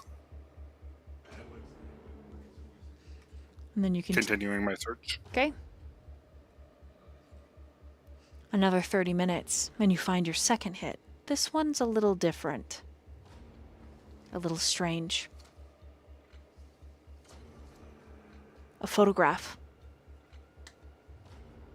of a crow. Not unlike the little statue you found. Recovered from the body of someone who went spelunking in some sea caves, and their body was found drowned. Can I share that as well? We're going to meanwhile there to give you opportunity to decide if you're going to meet up with the coterie after Mori's turn or continue researching. So we'll meanwhile there as you're Excellent. diving deep. And we'll slide over to Mori. All right, Miss Mori, what are you doing? After your slightly emotional wake up. Yeah, she's, of course, going to take care of the stapling, because her face falls apart every night. So she takes care of that. Uses a little bit more staples than normal, just because of like what she's looked like the past couple of days. Regrets it. Puts the mask on. And then goes through the house and just looks for any supplies that may have been left behind by father that she could acquisition.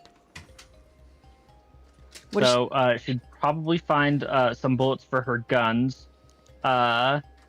Flashlights. Correctly. Like, yeah. handmade stakes, Yeah. Out of curiosity, does he have any of the more Like, for instance, does he have any bullets that may be used for monster hunting, like silver or incendiary? He does have dragonfire, yes. Hmm. Really have a shotgun though. That's all he has. All right. Well, I'll take anything that I can actually use. I still have a few incendiary. I don't think I have any silver, so that's going to be a little bit disappointing. Going to pack up all of her guns into a bag, and she's also going to uh, pick up a few supplies from probably inside the house for the job that she's supposed to have tonight if all things don't work out on the end of finding, like clearing the person's name. So she's grabbing a car battery, acupuncturing needles, a heart monitor, and a few other things to bring the pain out as much as possible. Once that's done, she'll look at her phone, see if Peggy messaged her. Yes, and Damien. And Aurora. Right, Sorry, Samiel, but yeah. you're good. She's gonna look at Harper's message, or sorry, Peggy's message first. Okay. And Peggy was investigating CCTVs. Ah, she does have a hit. She wants to meet and show you what she found. I'll just message her back. Name a place. I'll be there. Okay. Less than 30 minutes. It's like not quite an abandoned road, but it's an old section outside of town. There is an abandoned like carnival ground that still has some of the old equipment there. It's all grown over by this point, but she wants to meet around there. She says that there's a Summerside hike sign that she wants to meet by. And the reason, very long-winded text message, the reason she wants to meet there is because she thinks that's where the vehicle went that took him from the street. But she says it in like code, but you don't have to roll because she's not very good at the code. Do you know what I mean? It's more, it's charming, right? It's like, Right. yeah, trying to be a super spy, you know. I'm playing the wrong music. Hold on. This is the music that should be happening with her super spy code. You know, like just doing her best. Perfect. Well, yep. She will get ready to meet her there. Just as a informational thing, Mori is dressing in her specific assassin attire. I will go ahead and post that in the chat. This one would probably be. Oh, let's see if it actually loads. There we go. Yeah, this one is something that she wears when she is intentionally hunting someone for death. So yeah, yeah, she puts on the garb and then before heading out, she's going to check the other messages, but she's going to head out almost immediately to help do the thing with Peggy because she knows she has something with Willem as well. Samiel. So you're heading out to Somerset Drive, Somerset Hike. Yep, after reading their messages. Oh, what is Damien? What did Samiel message? He essentially messaged about needing help by the lake, and he believed that Mori would be perfect for the job. Also, if she needs a ride, he can oblige. Yeah, she'll just message, I will be there soon. And what about Aurora? Aurora would Or have did she not messaged get that message yet? the one where she's like, I need help these people, right? Talking Say that about again? like, because you did a group message or like, I need help with these people, like looking into it. Information, yeah. Yeah, and so Aurora would definitely privately message you and be like, I do have information about these, but I need to talk to you in person about it. And Mori says, also, are you going to the lake then? Oh, yeah, sorry, I'll continue. be no, because that's perfect. Like, yeah, I'll be joining Sammy, but also if we're gonna meet at the lake, yeah, but I also want to talk about something else other than that. And I feel like because he with Azriel and yeah, should we ask him So for you help? say Azriel, Yeah, and Azriel. Mori Yeah. just says, "It was a dalliance. Do not mind. I've learned." But And then she like puts her phone away and doesn't look at it as she leaves. oh my god, yeah. There's three more, but whenever she looks at it, it's fine. Yee. Okay. Oh wait, was that not the full message? I'll let you finish the full message if that. No, because if you said that's a dalliance and then click the phone, she would have replied to that. But I would okay, like this a cool. lot. I like this a lot. This is good. Yee. So, yeah, she heads off to you said the abandoned theme park. That's where your sister is. That's where she's going. It's not far from the lakeside, which is funny 'cause it's called Moon Lake. You know. Okay, so I'm assuming today's like a day for like Azriel would usually go to church, right? And Mori would know this because Mori followed him. She probably would have checked out the church if the lake or sorry, if the theme park was outside close to the lake, she'd probably check on him at church before leaving. Oh. Yep. All right. He would also, just going to put it out there, be invisible for this. Roll a wits and awareness. Will do. 3 successes. Okay. All right, Luke. At what point do you want Mori to have seen Azriel? When after he picked up the receipts and the prayer card and had gone outside, and you would have noticed he's seemed pretty upset. I mean, she'll try not to feel anything about that, you know, to the best of her ability. But Roll a composure making and sure- resolve. let's do it. With Let's see. disadvantage. Composure resolve 3. First roll I got 3 successes. Second roll 1, 2, 3, 4. No, 3. Yep, 3. 3 or 3. It's impossible not to feel looking at him. Seeing the ache on his face makes you want to reach out and soothe it, but you hold Right. back. He's just that flame in the tundra. He always has been. All right. I don't know how close he was. I'll leave this up to the DM, but Mori says quietly, "This was a mistake," before she leaves. Azriel, roll a wits and awareness. Retcon style. Oh no, I'm really good at that.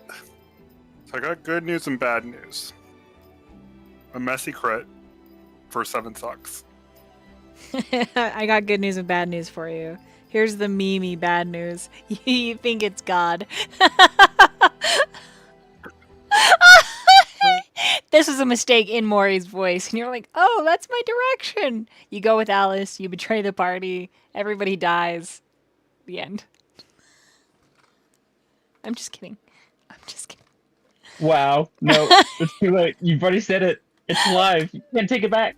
No, I have the meme music playing. It's a. Ah, fuck. Okay. No, you know better. When you quickly glance about, you know that it's her. And she's doing that same thing she always does. Even though it's messy, she's... You roll high enough that you can't not know that it's actually her. And like the woman she is high up on the tower, isolated, you don't know if she's talking to you. No, she's not talking to you, Azriel. You recognize that she's talking to herself. And even as you move to find her, she's already gone. And maybe Maybe that's answer enough of what you should pursue. But maybe not. In the hopes of her maybe hearing it, he'll whisper softly, but enough where maybe another kindred could hear. I'm sorry, Mori. I never wanted to hurt you. I want you to find happiness, even if it's not me. I really wanted to be your happiness, but I only hurt you. I'm sorry. And he'll move on. So, after, making the mistake and seeing Azriel, she heads off to see her sister. Yeah, it's... You make short work of getting to the Somerset hike. You see her car. I need you to roll a wits and awareness. 1, 2, 3, 4 successes. Her car has been empty for some time. The door is slightly ajar. And when you come around to the passenger side, where the door is ajar, there is her blood and a trail. She's left behind her badge, her gun, her backpack, her purse. And a cold dread fills you up. She's been taken.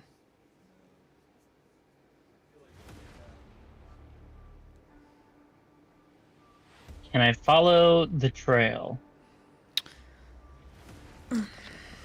You sure can. I need you to roll a survival and an intelligence. Survival and intelligence. I'm going to rouse the blood. Because I don't have the best stats there. 6. So I believe that's a success. Yeah, anything above a 5. Alright. I am going to use willpower to reroll 2 dice if that's alright. Yep. 1, 2, 3, 4, 5, 6, 7 successes.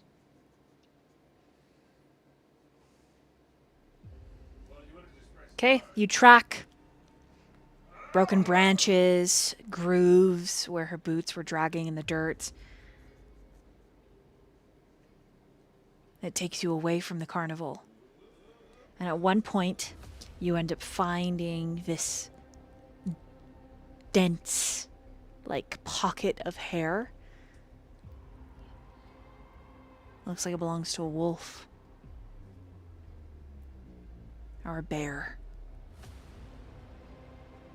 Thick. A thick tuft.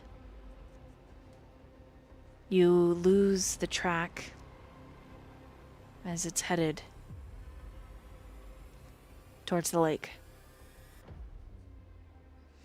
And it takes you a bit following this. Getting out to the old carnival is 20, so it's 40 minutes, 50 minutes all in all. But it's somewhere between the carnival and the lake. But it seems to be headed toward the lake. And that's as far as it gets. What do you do?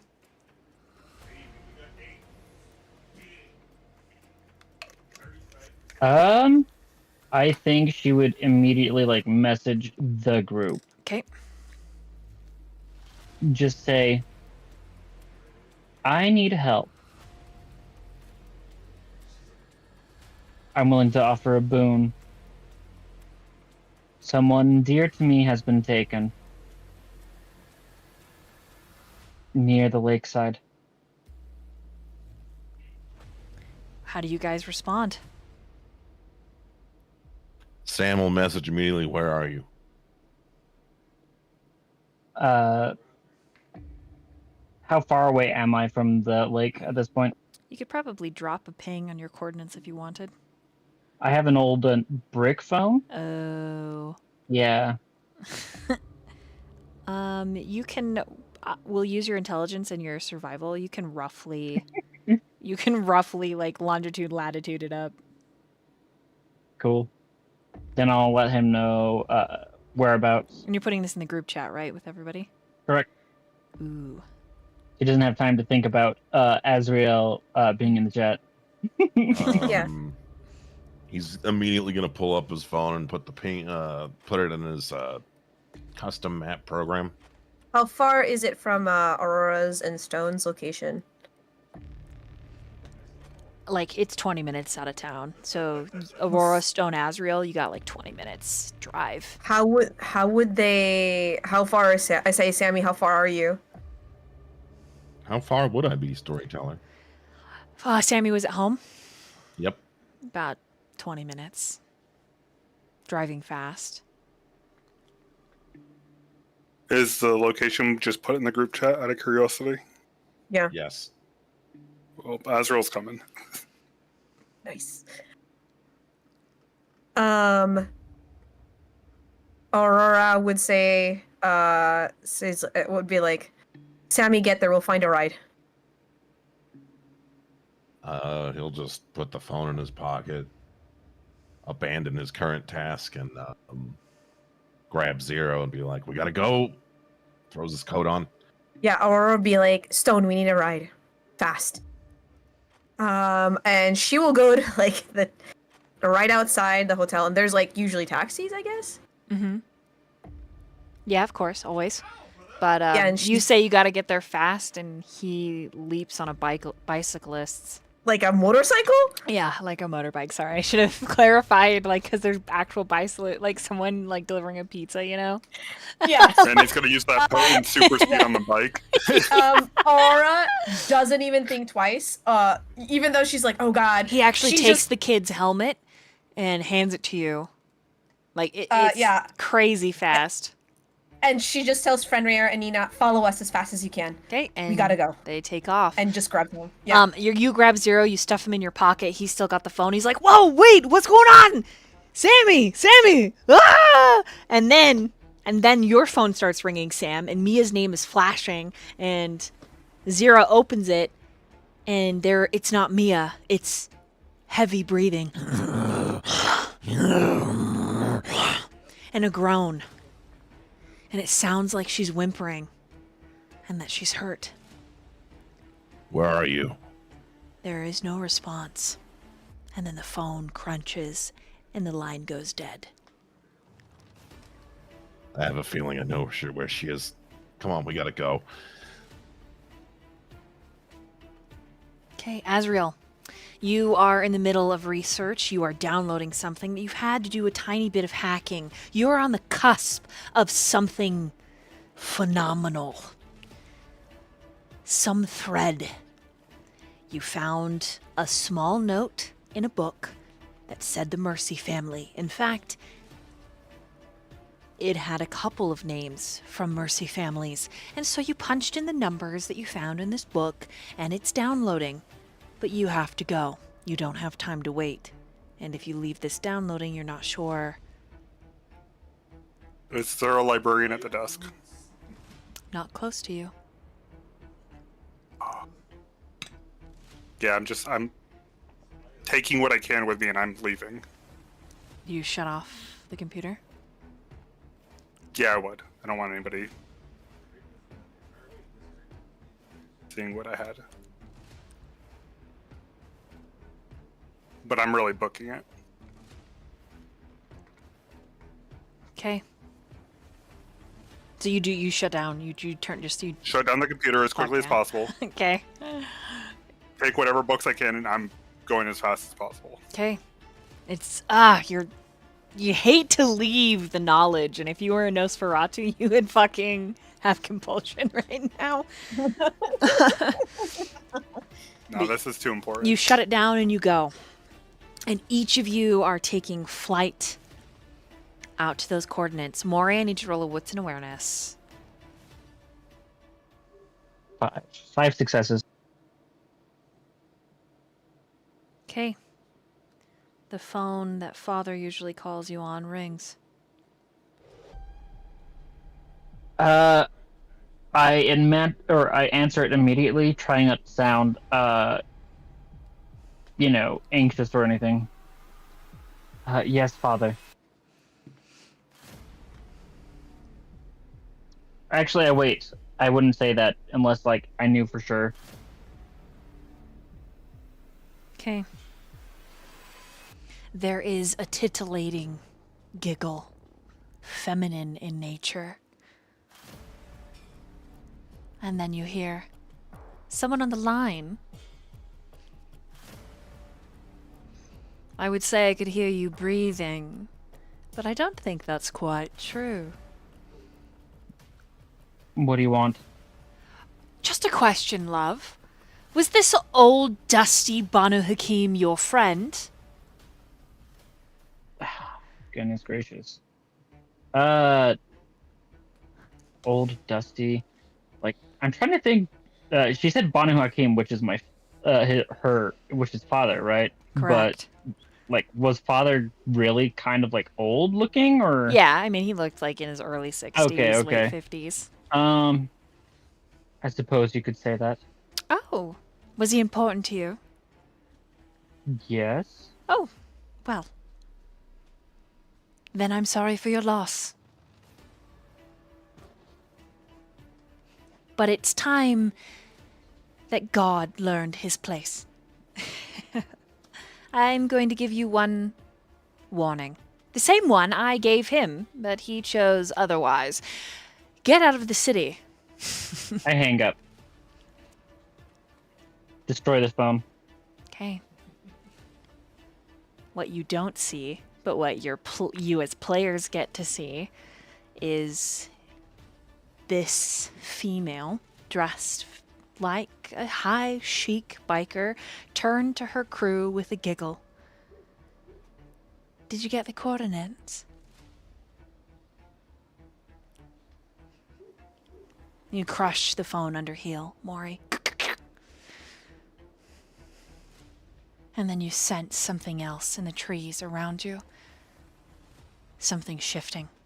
And the air becomes sweltering.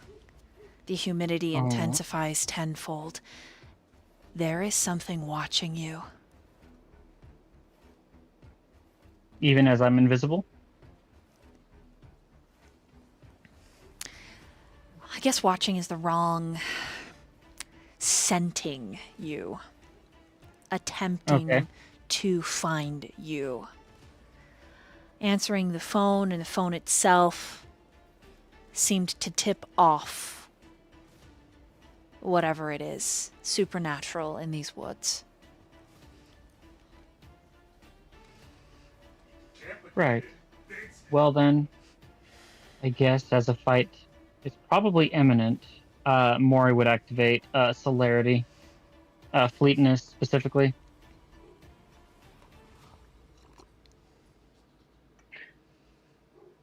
Preparing for a fight. Okay. I'll go ahead and roll that. I rolled a 7. Nope. Yes, a 7. I was wrong. So, hunger does not increase. Okay. Question, does she try to stay hidden? Or is she going to try and run? Can she surmise that this creature might be responsible for her sister's injuries? Whatever is watching you? Yes. No. She can't tell. There isn't enough information. Because it is also obfuscated. There isn't, physical evidence. It's that eerie feeling that causes, goose flesh and your small hairs in the back of your neck to stand up. Right. Mm-hmm.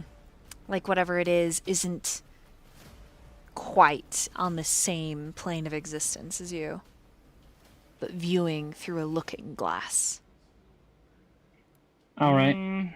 So with that information, do you want to run or try hiding? Or any of the above? Neither. Mori's going to reveal herself and say, I'm right here. Do you want to talk, or shall we go about this a more physically challenging way. Damn.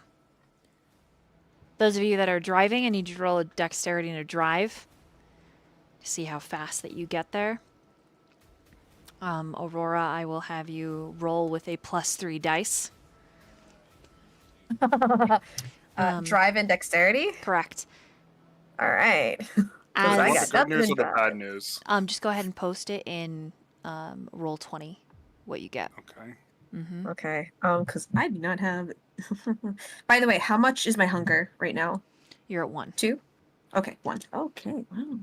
So with that being said, just go ahead and post it in roll 20. The minute you reveal yourself, Mori, it jumps forward. Teeth, fur, ferocity, and anger exploding across the distance. All right, I got a 3. Thank you for the 3 dice. That really helps. Okay. It is going to lash out with teeth and claw. The sense that you get is it's just raw, primal hunger and rage. So what would you like to do? Do I see it now, or is it still invisible? Oh yeah, you see it now. It's just dark fur, teeth and claws. I see you've made your bed, and she's going to activate Unseen Strike. 2 rouse checks. 1 success, 1 failure. So you're gonna roll your dexterity and celerity versus Yep, its wits versus and their wits and awareness. Oh my. Okay. 1, 2, 3, 4, 5, 6, 7, 8, 9, 10 successes. All right. And you're aiming to be as lethal as possible. You said animal, but does it look like a person? Does it look like a vampire? Sorry, does it look like a person or is it an animal? It That's looks my like an question. animal. It looks like an animal. Okay. But it looks like an animal that's Um, all distorted and wrong. Hmm. It doesn't look natural, to say the least.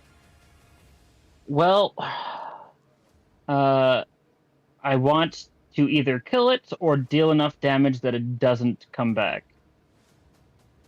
So yeah. Okay. So it explodes forward, and you vanish, and it comes to your spot, and then you appear up above it, your cape kind of billowing out, like your jacket billowing out behind you. Are you using your blades or your gun? Gun, because I have more dice Okay. with gun. Okay. So you lower the muzzle, aiming straight for where the head should be, but at this vantage point, slightly above it, you see that it has 18 different arms Nice. that are propelling it forward, some of it coming up out of the spine and touching down onto the ground, like pulling it forward almost with a spider-like swiftness. And there's also this clicking, this sucking sound, like it's trying to breathe out of multiple mouths. So you're going to try and shoot, or you are going to shoot it. So roll firearms and dexterity. And you can add Will do. your celerity bonus. Okay. 10, 11, 12, 13 successes? Okay. You take the shot, and there is a rage and blast of fire. As the incendiary round goes off, the creature makes this high-pitched squeal and this guttural, painful noise.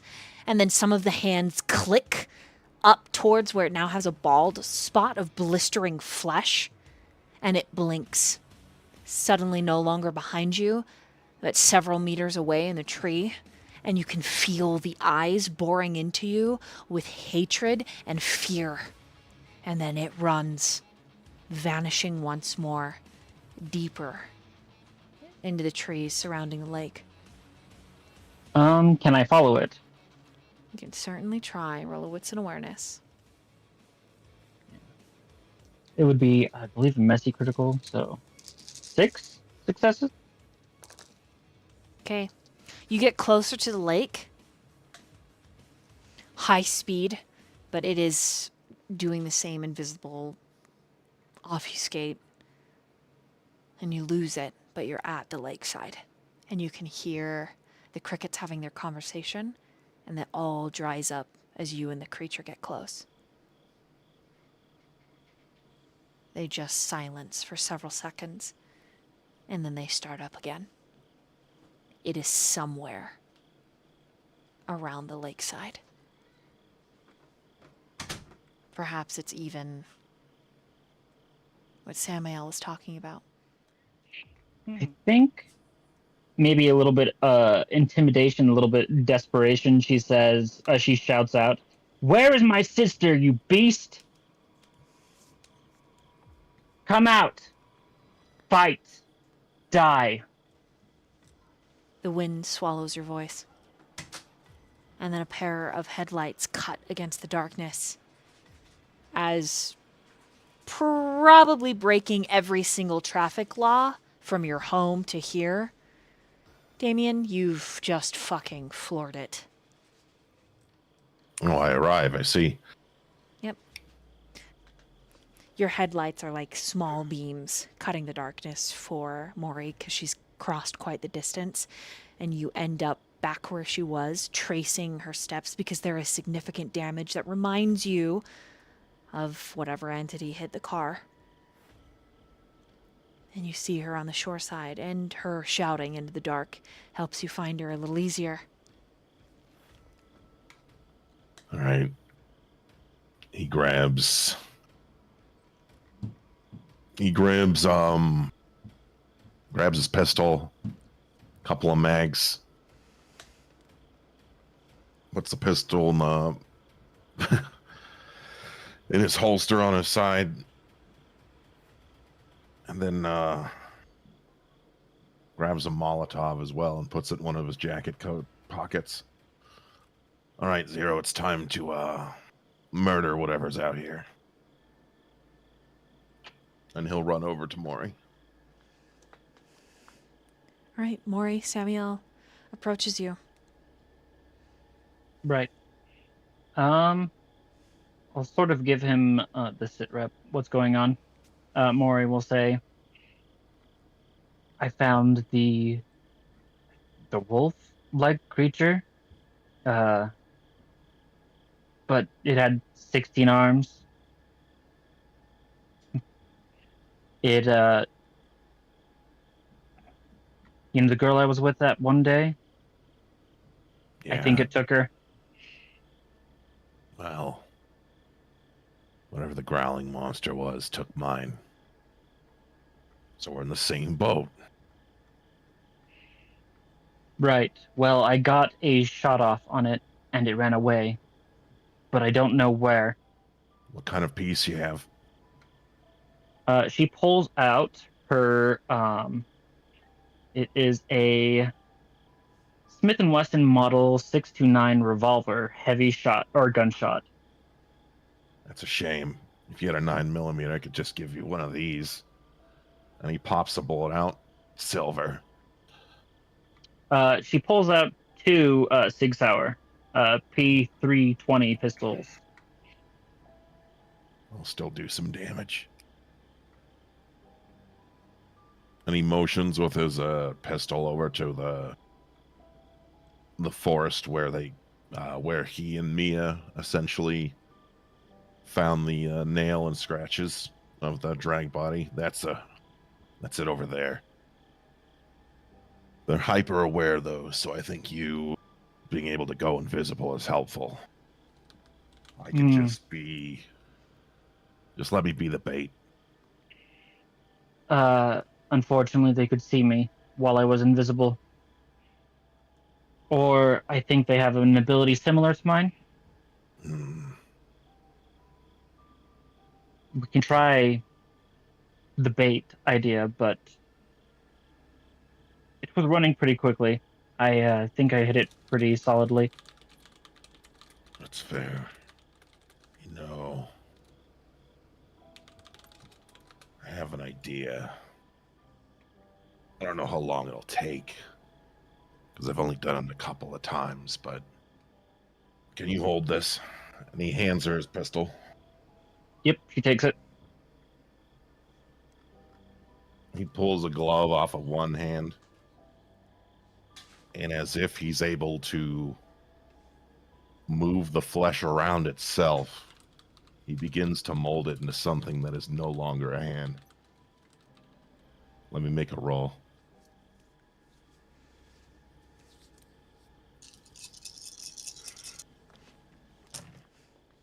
So, storyteller, how long does it take me to do this with 6 successes? Not as long as you think. Probably, it's probably faster. Like, you can actually watch it in real time, and it's, I don't. So, I want to say it's like, you know, when you watch like the speed up like flower or like blooming or like the moon moving across the night sky. Kind of like the moon, kind of like that.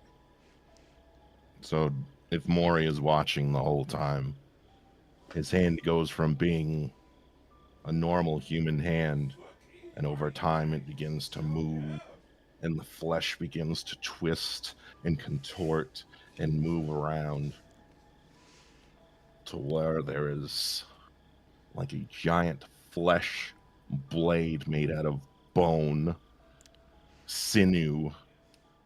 All right, can I have the pistol back now? Can you hold it? I have a left hand. She gives it back. Can you do that to other people?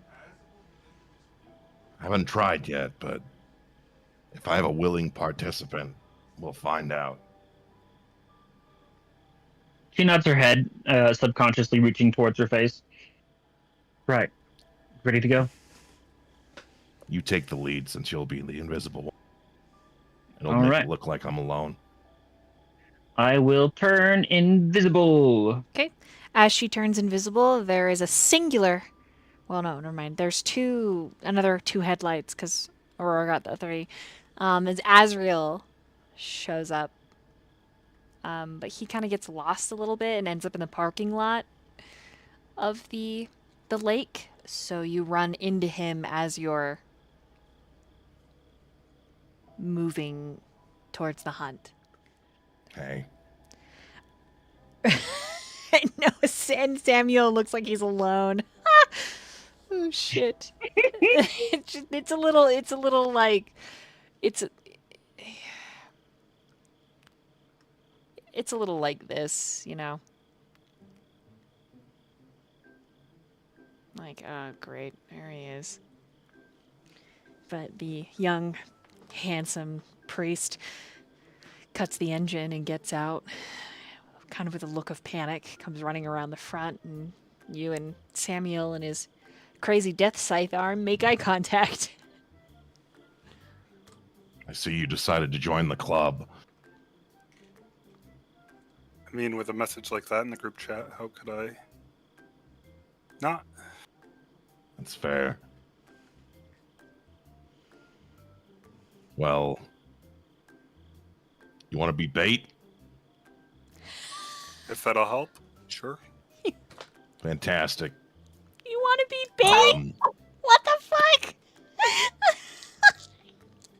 Cool. Don't worry, we're both going to be bait, so We're I professionals. honestly would prefer to be the only one, but whatever. And he points over with his knife hand to the forest. That way. Azriel, like, noticeably cringes at that. And he will activate his own claws. All right. Be as quiet as possible. This thing can fucking hear you at the drop of a hat. Azriel will just nod. And just try to follow your lead and be helpful. Would that be a stealth and dexterity? Yes. From both of you. Trying to be quiet. Sneaky. Should I give you some space for trying? I'm not sneaky. Well, I got some news. No sucks for Az. He is not a sneaky guy. I got 5. Azriel like trips underneath the underbrush, like cuts his arm and smacks his face into a tree. Samiel, you move lithe like a cat, other than Zero being like, you know, you move really, really quiet for a big giant guy. So it's like,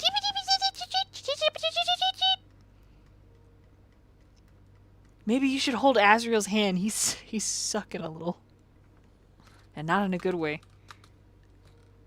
It's kind of hard to hold his hand, and he lifts up his hand. Knife hand, like it. Also, Azrael hands are like claws. Yeah, Zoro would just point that out. He's got claws. You perfect for each other. He'll make his way, whether it's fumbling and bumbling or, you know, being like a cat. Aurora, roll a wits and awareness. For And then Mori, I need you to roll an intelligence and survival. No way! I got 2 crits. So that's 8. Oh shit. I rolled 6 dice. 3 That's amazing. successes. And 3 You said successes. intelligence, which, you know, and survival. Yep. I'm so good at both of those. Fuck.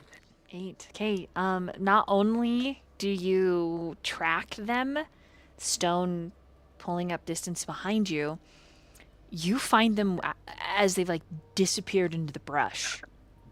Like you just like sidle right up alongside Sammy. Yeah, I'll be like, Sammy, what's the sitch? And it's like, what the fuck? How'd you get here? What? How did you get here? It doesn't matter. What's happening? People have been taken. Okay, what do you need to find? I can track them. I'm looking for. Eyes of the beast, heightened senses, both of them. Ooh. I'm looking for Peggy. Whoever. Do you have a scent of either of them? Something from them. No, I don't. I don't do scents well. Like, do Not you a have something that dog. belongs? Yeah, but do you have something that belongs to them? No, I don't have anything that belongs to him. Either of them. What about Mori? Where's Mori? You see, Mori will Azriel like find tripping you more. Yeah. right here. Mori, do you have anything from the people that were taken? Do you have things from the monster? Something. Do you need both? I just need one or the other. Okay. Well, the keys that Mori, showed, her sister Peggy, she has those on her still. Okay. And Peggy said we're saying that they were hers, so she gives those. All right, I'm gonna change. If you need anything, I can still understand you, but I'm not gonna be able to respond back. And so she shape changes into a wolf immediately. It's just like channeling, like this is what I need right now. And she's gonna take a sniff and see if she can track them. Okay. So how many bonus dice do I get? Wonderful storyteller. 4, and you're rolling your wits and survival. Okay. 1, 2, 3, 4. So That's 8. No, wait, sorry, 9. 9 total. Okay, between you and Mori, with Mori's 3 and your 8,